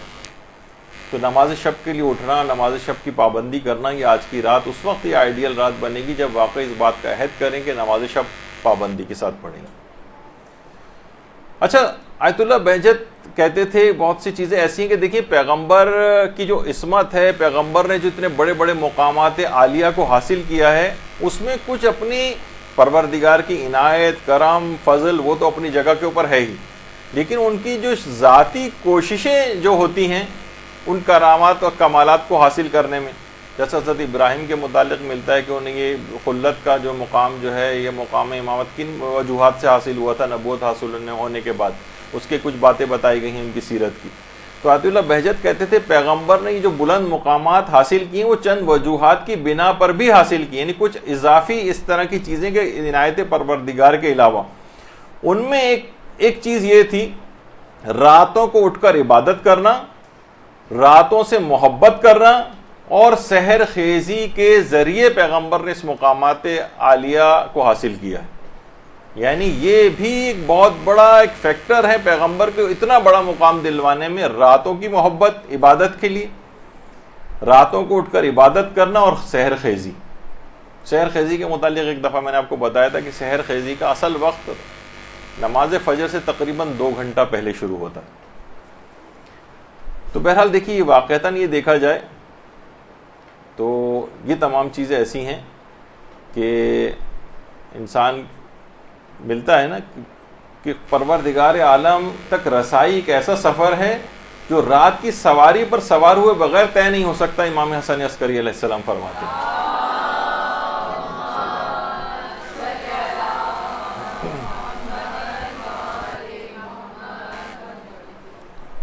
تو اچھا، اس رات کو پوری رات جاگنا ہے، جاگنا بھی تو ہے نا اس رات کو.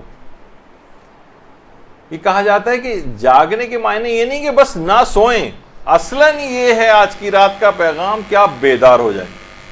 خواب غفلت سے بیداری، فقط جاگنا نہیں. جس طرح جاگ تو آپ ویسے بھی ساری رات ایسی جاگ لیتی ہیں، ٹی وی دیکھتے ہوئے انسان جاگ سکتا ہے، چلے نمازیں پڑھتے ہوئے بھی جاگ سکتا ہے. شب قدر کا پیغام یہ بنے گا کہ آپ واقعتاً بیدار ہو جائیں، غفلت کی نیند سے بیدار ہو جائیں، نہ کہ فقط یہ کہ نہ سوئیں. بہت اہم بات ہے یہ، یعنی کب آخر یہ دبیس پردے غفلت کے ہٹیں گے، کب اتنی بڑی ایک چینج آج کی رات تقدیرات لکھی جانے والی ہیں، ساری زندگی کو آپ اپنی تبدیل کر سکتی ہیں اور اس کو بالکل ایک سرسری طور پر آپ گزار دیں اور کوئی ارادہ نہ کریں، کوئی عہد نہ کریں. آج کی رات ایک کتنی عجیب بات ہے. اس سے زیادہ گولڈن موقع، اس سے زیادہ اب یہ نیکسٹ ایئر پورا 1 سال گزرنے کے بعد یہ رات زندگی میں آئے گی. پتہ نہیں ہم میں سے کتنے لوگ رہیں نہ رہیں، پروردگار کا کیا ہے کام اور مصلحت ہے. تو آج کی رات کو ہی ایسا یادگار اور آئیڈیل اپنا رات کے طور پر بنائیں کہ یہ ساری زندگی کی جتنی کمیاں ہیں ان کو پورا کر دیں. اور یہی وجہ ہے کہ روایت میں بات ملتی ہے، ہمارے 8ویں امام میں جملہ ارشاد فرماتے ہیں اللہم صلی علی محمد و علی محمد،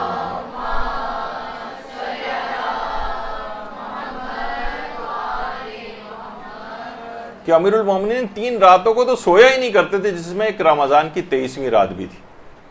اچھا، بہت سے لوگ فوراً جب ہم کبھی لگاتے ہیں تو فوراً لوگوں کے دماغ میں اور باتیں آنے لگتی ہیں کہ وہ تو سوائے شب ہجرت کبھی سوئے نہیں تھے. نہیں، روایت کے اندر ملتا نہیں ہے کہ سب سے بہتر یعنی نماز شب کب ہے کہ جب کچھ سو کر اٹھا جائے. خود پیغمبر اسلام کے متعلق ملتا ہے کہ پیغمبر ایک ہی رات میں کئی مرتبہ سوتے اور جاگتے تھے، اور جب بھی سو کے تھوڑی تھوڑی دیر سو کے اٹھ جاتے تھے اور عبادت میں مشغول ہو جاتے تھے، پھر سو جاتے تھے، پھر اٹھ کے عبادت میں مشغول ہو جاتے تھے. کئی دفعہ رات میں اس طرح سے ہوتا تھا. ایسا نہیں ہوتا تھا 6 8 10 12 گھنٹے اس طرح ہم لوگ سوتے ہیں، اس طرح سے سوتے ہوئے گزاریں. تو ایسا نہیں کہ امیر المومنین بالکل ہی نہیں سوتے تھے، ایسا نہیں ہے، بلکہ ایک مستحب چیز ہے کہ کچھ مقدار سو کے اٹھ کے پھر نماز شب پڑھی جائے. ہاں، یہ نہیں کہ پوری رات اس طرح سے سوئیں، لیکن اس رات مکمل طور پہ امیر المومنین جاگتے تھے. تو یہ بہت اہم بات ہے. اور دیکھیے آج کی رات جو ہے نا، یہ حقیقتاً یہ ایک غور و فکر کی رات بھی ہے. واقعی انسان اپنی حالت پہ غور کرے، ہر لمحہ وہ موت سے قریب ہو رہا ہے، اب بھی اس نے اپنے آپ کو نہیں صحیح کیا تو اس کا انجام کیا ہوگا، یہ انسان غور و فکر کرنی چاہیے. یہی وجہ ہے کہ آیت اللہ شیخ مرتضیٰ انصاری، شیخ مرتضیٰ انصاری وہ ہیں، یہ شخصیت آپ کے سامنے کہ ان کی کتابیں پڑھے بغیر آج کوئی شخص مجتہد بھی نہیں بن سکتا. شیخ مرتضیٰ انصاری، ان سے کسی نے پوچھا تھا یہ کیسے ہو سکتا ہے کہ ایک ساتھ کا جو غور و فکر ہے وہ پورے سال کی عبادت سے افضل ہو جائے. فرمایا ہاں، شب عاشور حر کی فکر کی طرح سے اگر انسان فکر کرے تو پورے سال کی عبادت سے افضل ہو سکتا ہے. تو آج کی رات شب قدر اس طرح کی قرات اپنی بنا لیں جس طریقے سے حر نے وہ رات گزاری تھی, غور و فکر کر کے ایک نتیجے پر پہنچ گئے اور کتنی بڑی سعادت کو حاصل کر لیا. آج کی رات واقعی اپنے اس کو دیکھے انسان. آیت اللہ محمود امجد یہ اپنے درس میں فرماتے ہیں کہ شب قدر کا بہترین عمل جو ہے تفکر کرنا. آپ اپنے قضا نماز, اپنے قضا واجبات کے متعلق سوچئے, میری کتنی قضا نماز, کاپی پینسل لے کے بیٹھے ہیں, کتنی قضا نمازیں باقی ہیں, اتنے قضا روزے باقی ہیں, اتنے میں نے جو فدیے دینے ہیں, کتنے کفارہ تاخیر خواتین کے اوپر واجب ہوتے ہیں, پچھلے رمضانوں کے روزے اگلے رمضانوں سے پہلے نہیں رکھے, کتنے رد مظالم میرے ذمے ہیں, کتنا خمس میرے ذمے ہے, فطرہ صحیح نکلا, بہت سے لوگوں کا نہیں نکلا, لوگوں کے حقوق میرے ذمے کچھ ہیں یا نہیں ہیں. ان سب کا حساب و کتاب غور و فکر کے ذریعے کریں. کچھ وقت اس میں بھی لگائیں اور ان کی ادائیگی کی پلاننگ بھی آج ہی کی رات کریں. تھوڑی سی دیر لگا لیں کہ بس میں اس طرح سے کروں گی, اتنا میں ہر مہینے خمس کے طور پر دیا کروں گی, اتنا فلاں چیز کے طور پر دوں گی, میرے اتنے کفارے ہو گئے, میں ان کفاروں کو اس طرح سے قسطوار کر کے ادا کر دوں گی, وغیرہ وغیرہ. جس طرح سے یعنی واقعتاً غور و فکر و تفکر آپ ہر شخص کو اپنے لیے کرنا چاہیے. مجھ پہ کتنی چیزیں موجود ہیں, کتنی قضا چیزیں موجود ہیں, کیسے اتریں گی, یہ اس رات کو شب قدر کو انجام پائے گا تو ایک آئیڈیل شب قدر بنے گی. ورنہ جیسے میں نے اس سے پہلے کہا کہ آئے گی گزر جائے گی, اس طرح کی بہت شب قدر آئیں گزر گئیں, آئندہ بھی آئیں گی اور گزریں گی اور کوئی نتیجہ نہیں نکلے گا. اور اسی غور و فکر کا ایک نتیجہ یہ بھی ہونا چاہیے, علماء فرماتے ہیں وہ ہے ہدف زندگی کا تعین کریں. آپ کا ٹارگٹ کیا ہے, یہ زندگی پروردگار نے آپ کو دی ہے, اس میں آپ کو کیا کرنا ہے, کوئی ہدف ہونا چاہیے, کوئی مقصد ہونا چاہیے, اس پر زندگی کو لگانا چاہیے.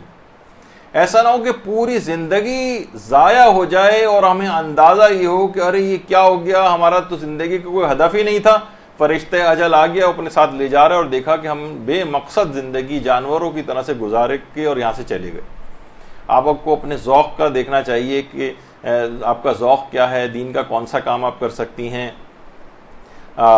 پتہ چلا کہ ظاہر ہے کسی کا تکلفاً اور ذوق والی طرف چلی گئی جبکہ آپ کا اصل نیچر اور ذوق کچھ اور تھا, تو پتہ چلا کہ کچھ ہی عرصے بعد اس میں دلچسپی انسان کی ختم ہو جاتی ہے اور وہ پھر اسی طرح سے گھومنے لگتا ہے. تو کسی کا علم حاصل کرنا ذوق ہوتا ہے, کسی کا تبلیغ کرنا ذوق ہوتا ہے, کسی کا مثلا سوشل ورک کرنا ذوق ہوتا ہے, کسی کو مثلا چیریٹی کے کام وغیرہ کرنے ہیں, کسی کو تعلیم و تعلم کے اندر آگے جانا ہے. یعنی کچھ تو اپنا ہدف زندگی بنانا ہوگا نا, فقط دنیاوی زندگی والا نہیں, آخرت کا ایک بہت بڑا ہدف اور گول آپ کو سوچنا چاہیے. خود یعنی علم حاصل کرنا یہ خود ایک بہت بڑا اور بہترین ہدف ہے, علم حاصل کرنا. اور اس رات کا آغاز بھی یعنی بہت ساری فضول چیزیں اور فضول معلومات ہم نے اپنے ذمے بہت ساری چیزیں کر رکھی. دیکھا جائے غیر ضروری فیس بک کے اوپر بیٹھنا, غیر ضروری انٹرنیٹ کے اوپر بیٹھنا, بالکل فضول معلومات, بس اب آپ اسکرول کرتے ہوئے نیچے جا رہے ہیں اور بس نیوز فیڈ پڑھے چلے جا رہے ہیں جو ختم ہونے میں مثلا نہیں آ رہی, پر وقت بس اس کے اندر اپنے وقت کو لگانا. بہترین ہدف علم حاصل کرنے کا تبلیغات کے حوالے سے بھی, دیکھیے یہاں تو ہمارے اس طرح سے نہیں ہے, لیکن لوگ اپنے گھروں پہ, اداروں پر, دیواروں پر, یہ عراق یعنی یہ شام کے اندر, شام اور عراق کے اندر لوگ اب اس طرح سے تبلیغات اپنے طور پر کرنے کے لیے احادیث لکھ کر لگا رہے ہیں. لوگوں کو ہر جگہ, ایران میں آپ جاتے ہیں مختلف بڑے بڑے بورڈز لگے ہوئے ہوتے ہیں, اس پہ احادیث لکھی ہوتی ہیں, آدمی اٹریکٹ ہوتا ہے. تبلیغات کے تمام تر ذرائع اس طرح سے اختیار کرنا. تو علم دین حاصل کرنا ایک ہدف کے طور پر, قرب پروردگار کے طور پر, یہ نہیں ہو کہ بس یہ کہ ہم لوگوں میں ہمارا ہو جائے, مجلس بڑی اچھی پڑھنی آ جائے, لوگوں پہ بہت وہ ہو جائے, لوگ آپ سے جناب ٹائم مانگیں, آپ کہ ہمیں ذرا ڈائری وغیرہ دیکھ کے آپ کو بتاتی ہوں کہ ٹائم میرے پاس ہے یا نہیں وغیرہ. اس طرح سے لوگ یعنی دین میں بھی دنیا کا ایک خیال آتا ہے کہ یہ جاہ حاصل ہو جائے, یہ مجھے حشم حاصل ہو جائے. تو آیت اللہ سید رضا خسرو شاہی یہ فرماتے ہیں کہ ایک طالب علم تھا. اچھا دیکھیے علماء کے طریقہ کار ہوتا ہے کہ آیت اللہ بہجت کا بھی تھا, جب اپنے گھر سے ہی نکلتے تھے نا نماز کے لیے, نماز پڑھانے کے لیے, تو لوگ رستے میں ہی طالب علم مل جاتے تھے, وہ پیدل ساتھ ساتھ چلتے ہوئے ان کے جاتے تھے, جب وہاں سے واپس آتے تھے تو پیدل ساتھ ساتھ چلتے ہوئے واپس آ رہے ہیں. آیت اللہ خسرو شاہی فرماتے ہیں کہ آیت اللہ بہجت نماز جماعت کے لیے نکلے تو ایک طالب علم ساتھ ہو لیا. تو آیت اللہ بہجت نے اس سے پوچھا آپ کیا پڑھ رہے ہیں آج کل؟ کہا کہ ابھی میں مقدمات پڑھ رہا ہوں. اچھا کہا کہ مقدمات جب ختم ہو جائیں گے تو پھر آپ کیا پڑھیں گے؟ کہا کہ اس کے بعد میں لمح پڑھوں گا جو کہ کتاب ہے. پھر کہا اچھا لمح ختم ہو جائے گی تو پھر کیا پڑھیں گے؟ کہا اس کے بعد میں مقاصد جو کتاب ہے وہ پڑھوں گا, رسائل پڑھوں گا, کفایہ پڑھوں گا اس کے بعد. اچھا کہا جب یہ سب کتابیں ختم ہو جائیں گی تو پھر کیا کرو گے؟ کہا پھر میرا درس خارج شروع ہو جائے گا. اچھا درس خارج جب اس کے بعد کیا ہوگا؟ کہا پھر میں مقام اجتہاد پہ پہنچ جاؤں گا. اچھا مقام اجتہاد کے بعد کیا ہوگا؟ کہا پھر میں مقام مرجعیت کے اوپر آ جاؤں گا. آقا بہجت نے کہا اس کے بعد جب طالب علم نے یہ کہا اچھا اس کے بعد کیا ہوگا؟ مرجعیت کے مقام تک پہنچ گئے, اب طالب علم خاموش ہو گیا. تو آیت اللہ رضا خسرو شاہی فرماتے ہیں کہ آیت اللہ بہجت یہ سمجھانا چاہتے تھے کہ یہ جو تمام علوم ہیں یہ اصل مقصد نہیں ہے, بلکہ مطلوب قرب خداوندی, پروردگار کا قرب حاصل ہو تمہیں ہو جائے, تم اس کی بارگاہ کے اندر تمہیں عزت کی نگاہ سے دیکھا جائے, وہ تم سے راضی اور خوش ہو جائے. یہ تو تم سارے دنیاوی جاہ و منصب والی چیزیں بتا رہے ہو. یعنی آیت اللہ بہجت اس طرف اس کو متوجہ کرنا چاہتے تھے, اگرچہ یہ تمام علوم بھی حاصل کرنا اسی کی قرب خدا کی طرف ہی لے جاتا ہے, لیکن بعض اوقات طالب علم ایک بلند مقام کو حاصل کرنے کے لیے تمام تگ و دو کر رہا ہوتا ہے, وہی جو اس سے پہلے آیا کہ یہ امتحان بن جاتی ہیں اس کے لیے, بلکہ ہو سکتا ہے جہنم میں جانے کا سبب بن جائیں. وہ تو پھر اللہ اس کے دماغ سے نکل رہا ہے اور وہ دنیاوی جاؤ حشم ان علوم کے ذریعے حاصل کرنا چاہتا. تو بہرحال یہ تمام چیزیں ایسی ہیں کہ جب یہ کہتے تھے کہ بے عمل اگر کوئی شخص ہے نا تو وہ ایسا ہی ہے کہ جیسے خود کو آگ میں جلا کر دوسروں کو روشنی دے رہا ہے. ظاہر ہے جب آگ میں کوئی شخص جلے گا تو روشنی سے تو نکلے گی, تو لوگوں کو تو روشنی کا فائدہ ہو رہا ہے, لیکن اس کا خود کا کتنا بڑا نقصان ہو رہا ہے اگر اس نے اپنے آپ کو ٹھیک نہیں کیا. تو علم کے لحاظ سے بھی اس رات یہ آئیڈیل رات ہے, اس میں باقاعدہ پلان کریں کہ میں صحیح طور پر علم دین حاصل روزانہ کم سے کم 1 گھنٹہ 2 گھنٹہ کوئی نہ کوئی ایسے ٹائمنگز اپنے میں سیٹ کروں گی کہ میں آخرت کی اپنی زندگی کو سدھاروں گی, بہتر بناؤں گی, اخلاق و کردار کو بہتر بناؤں گی. اس کا علم حاصل کرنے کی پلاننگ آج کی رات ہی کو آپ کو کرنی. یہی وجہ ہے کہ شب قدر کے حوالے سے شیخ صدوق کا قول جو اس کے اندر بھی نقل ہوا ہے مفاتیح الجنان میں بھی, کہ 21ویں اور 23ویں کے حوالے سے شیخ صدوق اپنے استاد کے حوالے سے یہ بات بیان کرتے تھے کہ جو شخص بھی شب 21 کو اور شب 23 کو پوری رات رمضان کی مسائل دینی بیان کرتے ہوئے گزارے تو وہ سب سے افضل ہے. یعنی خود بھی سیکھے, دوسروں کو بھی سکھائے. یعنی کچھ نہ کچھ ایک وقت 1 گھنٹہ نکالیں, کسی عالم کا درس سنیں, مسائل فقہ پڑھیں, توضیح المسائل پڑھیں, یعنی اپنے آپ کو. لیکن یہ صرف اس رات کی حد تک نہ ہو. یہ ایک رات تو ایک لحاظ سے ایک سمبولک ہے, یہ آپ کو ایک زندگی کا ڈھنگ سکھانے والی ہے, یہ پلاننگ کرنے والی رات ہے آئندہ زندگی کی. صرف گزارنے کے لحاظ سے نہیں کہ چند مخصوص پرسکرائبڈ دعائیں پڑھ لیں, زیارات پڑھ لیں, کچھ سورہ پڑھ لیے اور اس کے بعد کچھ نمازیں پڑھ لیں اور اس کے بعد یہ رات ختم. نہیں, اس کو پورے سال کے اوپر محیط ہو جانا چاہیے اس رات کو, تو اس کا کچھ فائدہ بنے گا. تو شیخ صدوق کی یہ بات, اور روایات کے اندر یہ بات آئی کہ دیکھیے خود ائمہ معصومین علیہم السلام جو ہیں ہمارے, اللہم صلی علی محمد و علی محمد,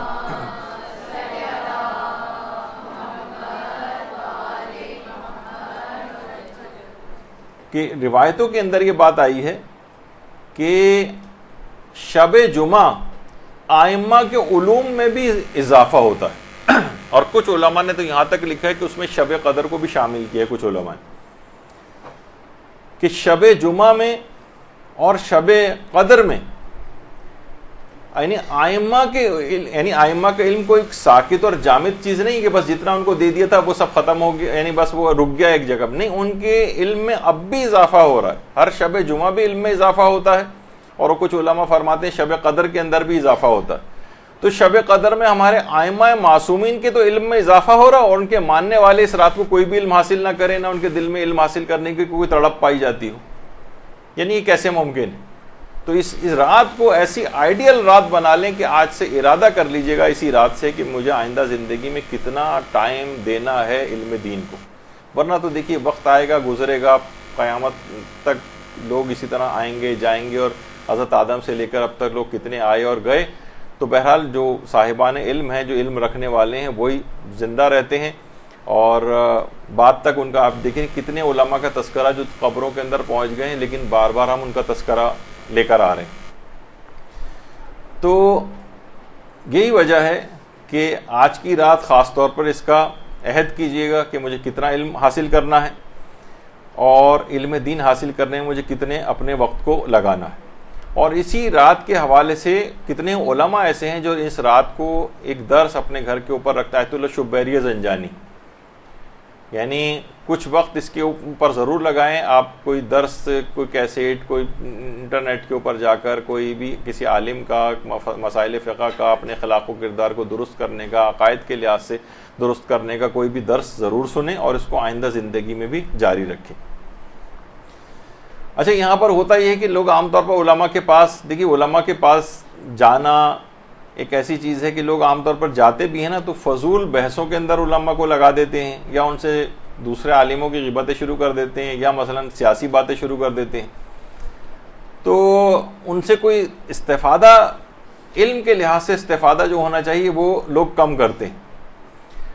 ابھی جن کا ذکر ہو رہا تھا آیت اللہ رضا خسرو شاہی کا، وہ فرماتے ہیں کہ میں ایک دفعہ گزر رہا تھا تو دیکھا کہ علامہ تقی جعفری وہ آیت اللہ بہجت سے ملاقات کر کے واپس آ رہے ہیں.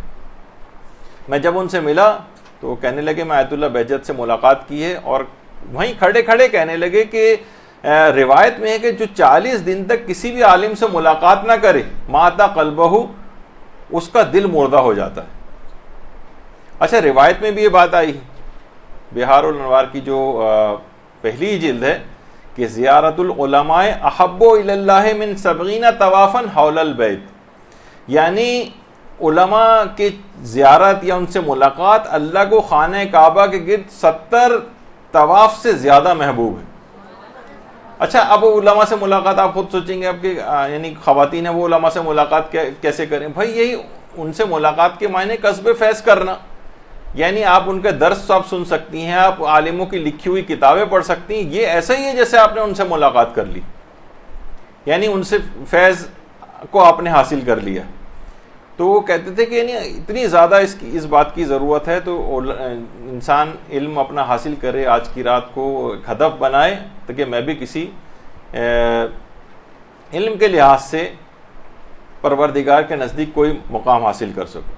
اچھا، یہ سارے اعمال کیے جا رہے ہوں اور اپنے زمانے کے امام کو یاد نہ کیا جائے.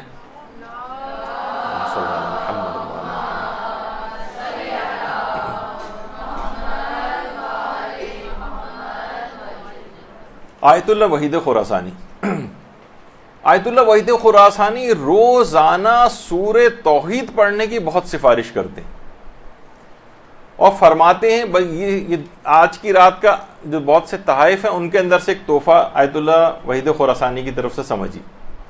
فرماتے ہیں اگر کوئی شخص روزانہ صبح کو 11 مرتبہ اور سونے سے پہلے 11 مرتبہ اگر سورہ توحید پڑھے تو یہ اس کی روح کے لیے اکسیر احمر بن جائے گی، یعنی اس کی زندگی کی ہر خرابی، ہر برائی کو یہ 11 مرتبہ سورہ توحید اکھاڑ کر پھینک دے گی. اور فرماتے ہیں کہ اگر کسی نے 11 مرتبہ صبح اور رات کو سونے سے پہلے اس کا عادی بن گئے تو کچھ ہی عرصے بعد آپ یہ دیکھیں گے اسے آپ روزانہ 100 دفعہ پڑھنے لگیں گے، 100 مرتبہ سورہ توحید کو. اور فرماتے ہیں کہ اس کو پڑھنے کے بعد آپ اس سورہ کو امام زمانہ علیہ السلام کو ہدیہ کر دیں. اللہم صلی علی محمد.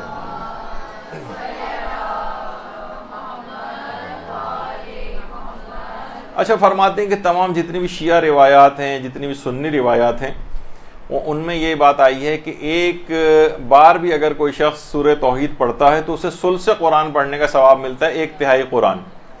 اور اسی طریقے سے ثلث انجیل پڑھنے کا ثواب ملتا ہے، ثلث زبور پڑھنے کا، ثلث توریت پڑھنے کا، یعنی یہ 1/3. اور اگر کسی نے 3 مرتبہ سورہ توحید کو پڑھ لیا تو گویا تمام آسمانی کتابوں کو، جو غیر محرف آسمانی کتابیں، ان سب کی تلاوت کا ثواب 3 دفعہ سورہ توحید پڑھنے سے حاصل ہو جاتا ہے. تو آج کی رات کو اس طرح سے اس کو آئیڈیل اور بابرکت بنا لیں کہ عہد کریں کہ روزانہ 11 مرتبہ صبح اور 11 مرتبہ شام کو پڑھنے کے بعد اس کو میں ہدیہ کروں گی امام زمانہ علیہ السلام کو. وہ کیا فرماتے ہیں آپ کی روح کے لیے اکسیر احمر بن جائے گی، زندگی کی ہر خرابی، برائی اور کمی وہ اکھاڑ کر آپ کی زندگی سے نکال کر پھینک دے گی یہ سورہ توحید. ایک تو یہ ہے. فرماتے ہیں کہ اس کا آیت اللہ وحید خراسانی فرماتے ہیں کہ سورے کا امام زمانہ کو ہدیہ کرنے کا بالکل ایک خاص اثر ہے، جو بہت کم سوروں کو ایسا اثر حاصل ہے کہ جو خاص طور پر سورہ توحید کو امام زمانہ کو ہدیہ کرنے کا اثر ہے۔ فرماتے ہیں کہ اس کو ہدیہ کرنے کا فائدہ یہ ہے کہ یہ ہدیہ کبھی امام زمانہ کی بارگاہ سے رد نہیں ہوتا۔ اللہم صلی علی محمد وعلی محمد۔ تو سورہ توحید کو امام زمانہ علیہ السلام کو 11 مرتبہ پڑھ کے ہدیہ کریں اور روزانہ کی پروگرام میں شامل کر لیں کہ مجھے یہ کرنا ہے، کیلنڈر پہ مارک کر لیں کہ میں روزانہ اس طرح سے کروں گی۔ اور دوسرا ایک اور سورہ ہے جسے آیت اللہ وحید خراسانی بہت تاکید فرماتے ہیں، اور وہ ہے سورہ یاسین۔ فرماتے ہیں کہ اسے بھی امام زمانہ کو ہدیہ کرنے کا اتنا ثواب ہے کہ دنیا اور آخرت کی تمام سعادتیں آپ کو حاصل ہو جائیں گی اگر آپ نے اس کو پڑھ کر امام زمانہ کو ہدیہ کیا۔ تو اس رات کو ہرگز اسے فراموش نہ کریں، ان سوروں کو بھی۔ امام زمانہ علیہ السلام کی بہت خاص عنایت اور نظر کرم آپ پر ہو جائے گی۔ امام زمانہ ان دونوں سوروں کو جب ان کی خدمت میں ہدیہ ہو کر پہنچتے ہیں تو ایک خاص عنایت اور خاص نظر کرم سے وہ اپنے اس ماننے والے کو دیکھتے ہیں، اور آپ کو پتہ ہے کہ ایک مرتبہ بھی ان کی نظر کرم ہو جائے تو سارا بیڑا پار ہو جائے گا اور تمام ہر طرح کی سعادتیں آپ کو حاصل ہو جائیں گی، اور ایک خاص قلبی تعلق امام کا آپ سے پیدا ہو جائے گا اور آپ کا امام سے پیدا ہو جائے گا۔ کہہ رہے ہیں یہ دو سورہ ایسے ہیں یہ خاص قلبی تعلق پیدا کر دیتے ہیں۔ آیت اللہ بہجت فرما رہے تھے ایک دفعہ کہ قم کا ایک علاقہ جاسب جس کا نام، تو وہاں پر لوگ اونٹوں اور خچروں پہ سوار ہو کر زیارت امام رضا کے لیے قم سے جایا کرتے تھے۔ جب وہ قافلہ زیارت کر کے واپس آیا تو دیکھا کہ بوڑھا بہت شدید گرمی میں اور گھاس وغیرہ اٹھا رہا ہے، خچروں کے اوپر اور اونٹ کے اوپر لاد کے لے جا رہا ہے۔ تو جو مشہد کے جو زائرین تھے اس بوڑھے کو برا بھلا کہنے لگے، کہا کہ اتنے بڑھاپے میں بھی تم اس دنیاوی چکروں کے اندر پڑے ہوئے ہو، اس عمر میں تمہیں چاہیے کہ جاتے اور مشہد جا کے زیارت وغیرہ کرتے، جس طرح ایک متکبرانہ کا انداز ہو جاتا ہے نا زائرین کا، بہت کچھ زائرین کا۔ تو اس بوڑھے نے کہا کہ اچھا تم جب زیارت امام رضا کے لیے گئے تو تم نے جب سلام کیا تھا امام کو تو کیا امام نے جواب سلام دیا تھا؟ کہا کہ نہیں، ہمیں تو کوئی جواب سلام تو نہیں آیا۔ اس بوڑھے نے کھڑے کھڑے وہیں مشہد کی طرف رخ کیا اور آٹھویں امام کو سلام کیا۔ تمام لوگوں نے واضح طور پر جواب سلام سنا۔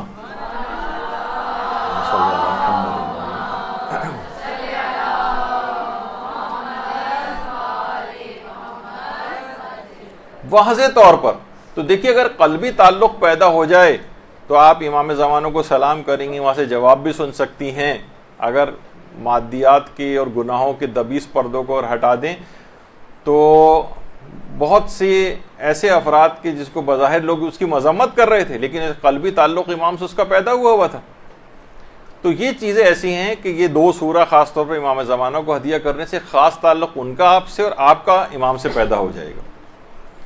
دوسری ایک اور چیز آیت اللہ وحید خراسانی فرماتے ہیں کہ کم سے کم 2 قرآن رمضان میں ضرور ختم کرنے چاہیے، اور ان میں ایک کا ہدیہ حضرت امیر المومنین کو اور ایک امام زمانہ علیہ الصلوۃ والسلام کو کیا جائے۔ درود بھیجیے محمد صلی اللہ علیہ وسلم۔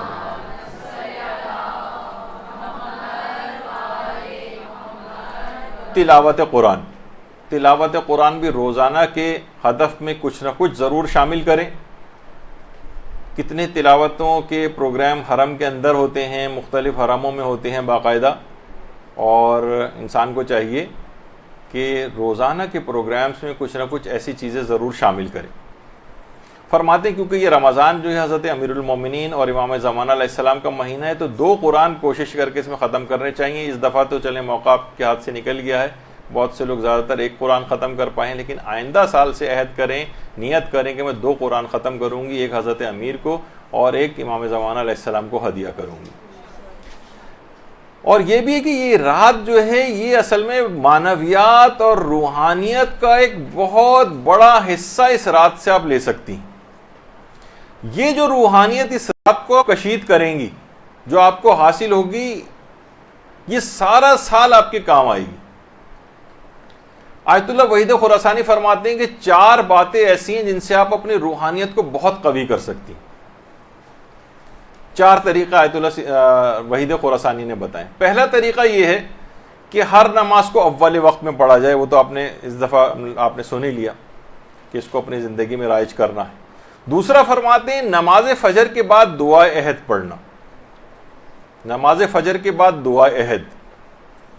تیسری چیز ہے سورہ یاسین پڑھ کر اس کا ہدیہ حضرت زہرا سلام اللہ علیہا کو کرنا. اللہم صلی علی محمد.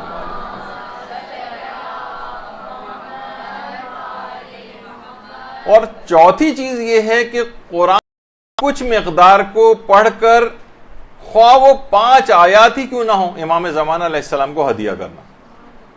یہ 4 چیزیں ایسی ہیں: نماز اول وقت، نماز فجر کے بعد دعا عہد، سورہ یاسین پڑھ کر حضرت زہرا کو ہدیہ، قرآن کی کچھ مقدار کو روزانہ پڑھ کر خواہ وہ 5 آیات ہی کیوں نہ ہوں امام زمانہ کو ہدیہ. فرماتے ہیں معنویات اور روحانیت کے خزانے اس کو مل جائیں گے. اتنی اہم چیز ہے. اور ایک بہت اہم چیز ہے جس سے اپنے آپ کو بچانا ہے. یہ آپ کی روحانیت جتنی بھی آپ حاصل کر لیں گے اس کے آگے ایک بہت بڑی رکاوٹ ہے.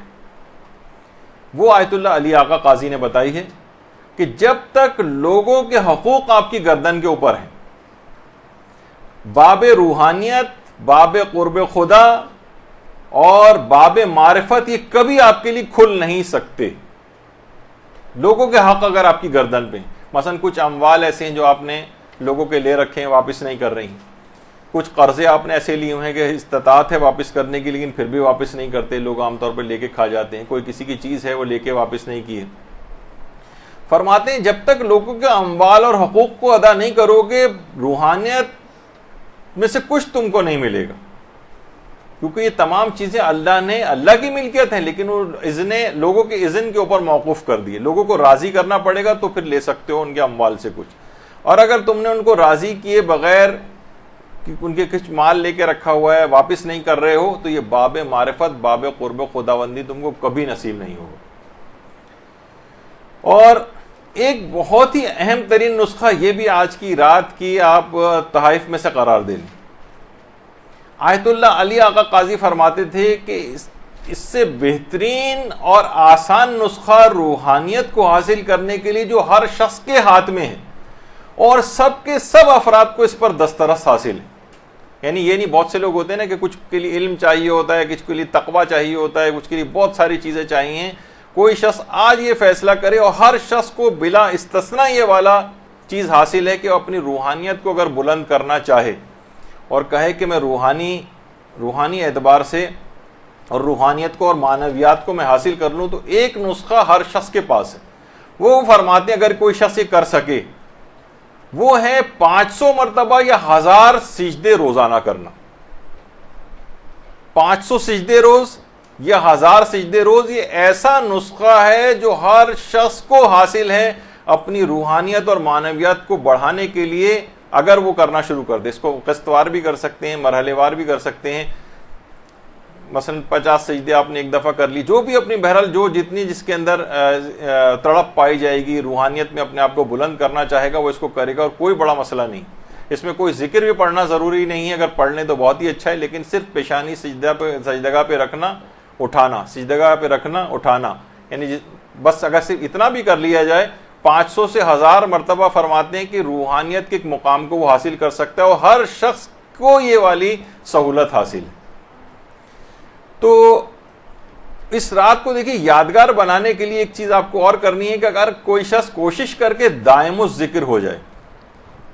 دائم الذکر کیا ہے؟ وہ یہ کہ کوشش کرے کہ زیادہ تر زبان اس کی زبان کے اوپر ذکر خدا رہے. چاہے وہ قرآنی سورہ ہوں، جیسے کہ آیت اللہ بہجت کہتے تھے کہ سورہ مشکلات اور پریشانیوں کے لیے، عام طور پر لوگ جنوں اور نظر بد اور اس کے لیے اس کو سمجھتے ہیں. فرماتے تھے سورہ ناس اور سورہ فلق کو شخص مشکلات اور پریشانیوں کے لیے پڑھے تو دیکھے کہ مشکلات اور پریشانیاں کیسے رفع ہوتی. آیت اللہ محمود امجد وہ فرماتے ہیں کہ میں نے ان کے درس میں یہ بات سنی اور کہہ رہے ہیں کہ کچھ پریشانیاں مجھ کو درپیش تھیں میں درس سے جب نکلا تو مجھے بات یاد آئی کہ سورہ ناس اور فلق کو پریشانیوں کے لیے پڑھنے کو بتایا. میں پڑھتے ہوئے جب گھر پہنچا ہوں تو وہاں جا کر مجھے اطلاع ملی کہ اس میں سے اکثر پریشانیاں دور ہو چکی تھیں.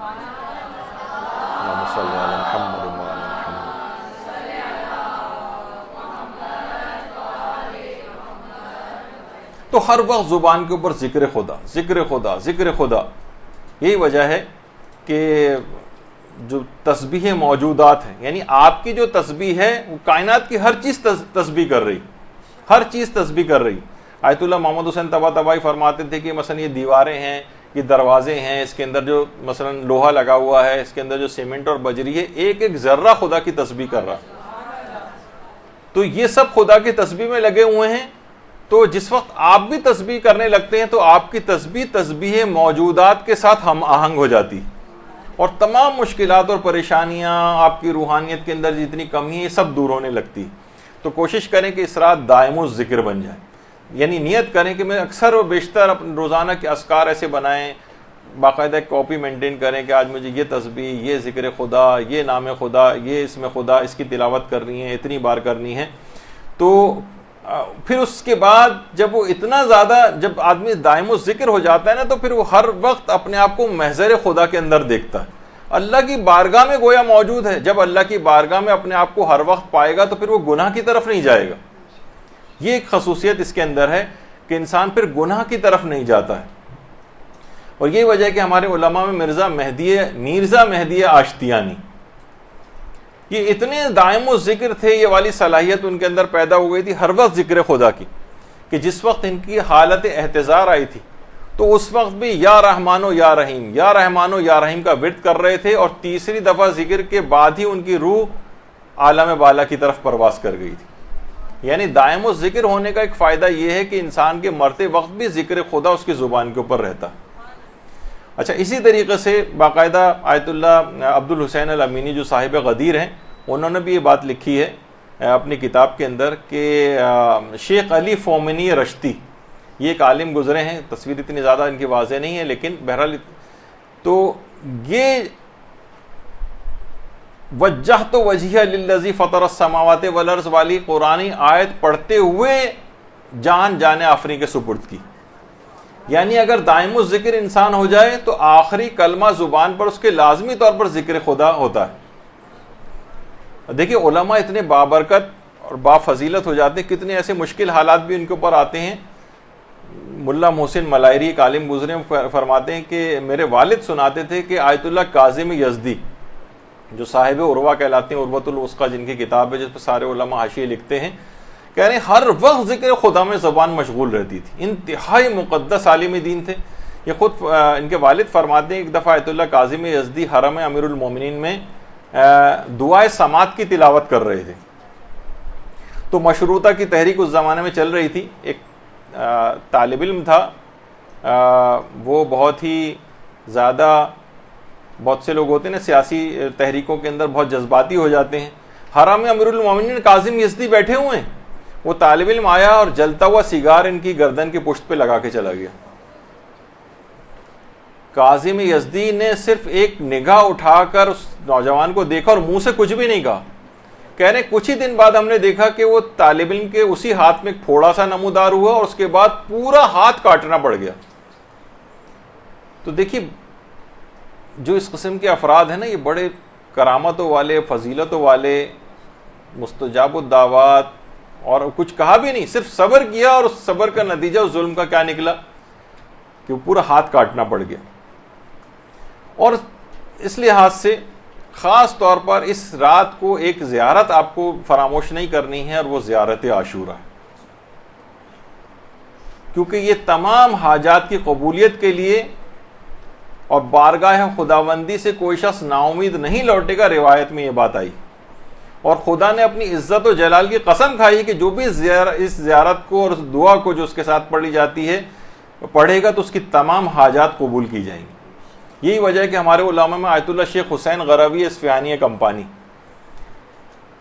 انہوں نے باقاعدہ دعا کی تھی کہ پروردگار موت سے پہلے حالت احتضار میں میری زبان پر آخری کلمہ زیارت عاشورہ ہو. اور کہہ رہے ہیں جب حالت احتضار آئی تو شیخ حسین غروی اسپانیہ کمپانی نے پوری زیارت عاشورہ پڑھی اور زیارت عاشورہ کے پڑھتے ہی ان کا انتقال ہو گیا، دعا قبول ہوئی ان کی. اسی درود بھیجیے محمد علیہ محمد صلی اللہ علیہ وسلم. اسی طریقے سے مفاتی کی جو دعائیں ہیں وہ آپ پڑھیں. بہت سی شب قدر کی خاص دعائیں ہیں. آیت اللہ بہجت مفاتی کو بطور کل بھی جو معتبر خیال کرتے تھے. البتہ باقی علماء کہتے ہیں رجاء مطلوبیت کی نیت سے ساری دعائیں مفاتی کی پڑھی جا سکتی ہیں. اور اس رات کوشش یہ کریں خاص طور پہ اس رات کوئی ایک گناہ بھی نہ ہونے پائے، کوئی گناہ نہیں ہونے پائے. اور اگر آپ کو کبھی کوئی گناہ، آپ کو اپنا سابقہ کوئی گناہ یاد آ جائے تو فوراً توبہ کر لینی چاہیے. آیت اللہ جواد عاملی نے بڑا اچھا جملہ کہا ہے کہ اگر آپ کو اپنے سابقہ گناہ میں سے کوئی گناہ یاد آئے تو شکر خدا انجام دیں، شکر پروردگار انجام دیں. یاد دہانی کے طور پر آپ کو توبہ کے لیے یاد دلایا گیا. یہ جو گناہ یاد آیا ہے نا، اس وجہ سے اللہ نے آپ کو یاد دلایا کہ آپ توبہ کی طرف مائل ہو جائیں. اس کے معنی یہ فرماتے ہیں کہ پروردگار کا ارادہ ہے کہ آپ کو معاف کرے گا جب بھی اس نے آپ کو وہ گناہ یاد دلوایا ہے. اس کا ارادہ ہے کہ وہ گناہ کو معاف کرے گا. اور ہمارے علماء میں سے آیت اللہ محمد علی جاویدہ وہ یہ فرماتے ہیں کہ ترک گناہ کے لیے امام زمانہ سے توسل سب سے بہترین ہے. اور اس کا ایک طریقہ بھی، امام زمانہ سے کیسے توسل کریں کہ ہم سے گناہ نہ ہونے پائیں. وہ فرماتے ہیں کہ روزانہ ایک مرتبہ صبح اور ایک مرتبہ شام استغاثہ امام زمانہ ضرور پڑھیں. یہ آپ دیکھ لیجئے گا دعاؤں کی کتابوں میں اور جگہوں پہ موجود ہے، استغاثہ با امام زمانہ. اور ایک نماز استغاثہ ایک شہزادی کے نام سے بھی ایک وہ ہے. اس کے لیے آج میرے پاس اتنا وقت نہیں ہے کہ بتا سکوں. بہرحال ایک استغاثہ حضرت زہرا اور ایک استغاثہ امام زمانہ. اور فرماتے ہیں کہ دوسری ایک اور چیز کہ جس کے توسل سے یعنی امام زمانہ کا آپ توسل کریں گے ان کے ذریعے تو آپ گناہوں سے خود بخود بچی رہیں گی، وہ ہے زیارت آل یاسین پڑھنا. زیارت آل یاسین، گناہوں سے بچ جائیں گے. اور گناہوں کو جب یاد کریں تو کچھ نہ کچھ اس رات کو آنسو ضرور بہائیں سابقہ گناہوں کو یاد کر کے، کیونکہ آنسو بارگاہ خداوندی میں داخلے کی اجازت ہوتے ہیں.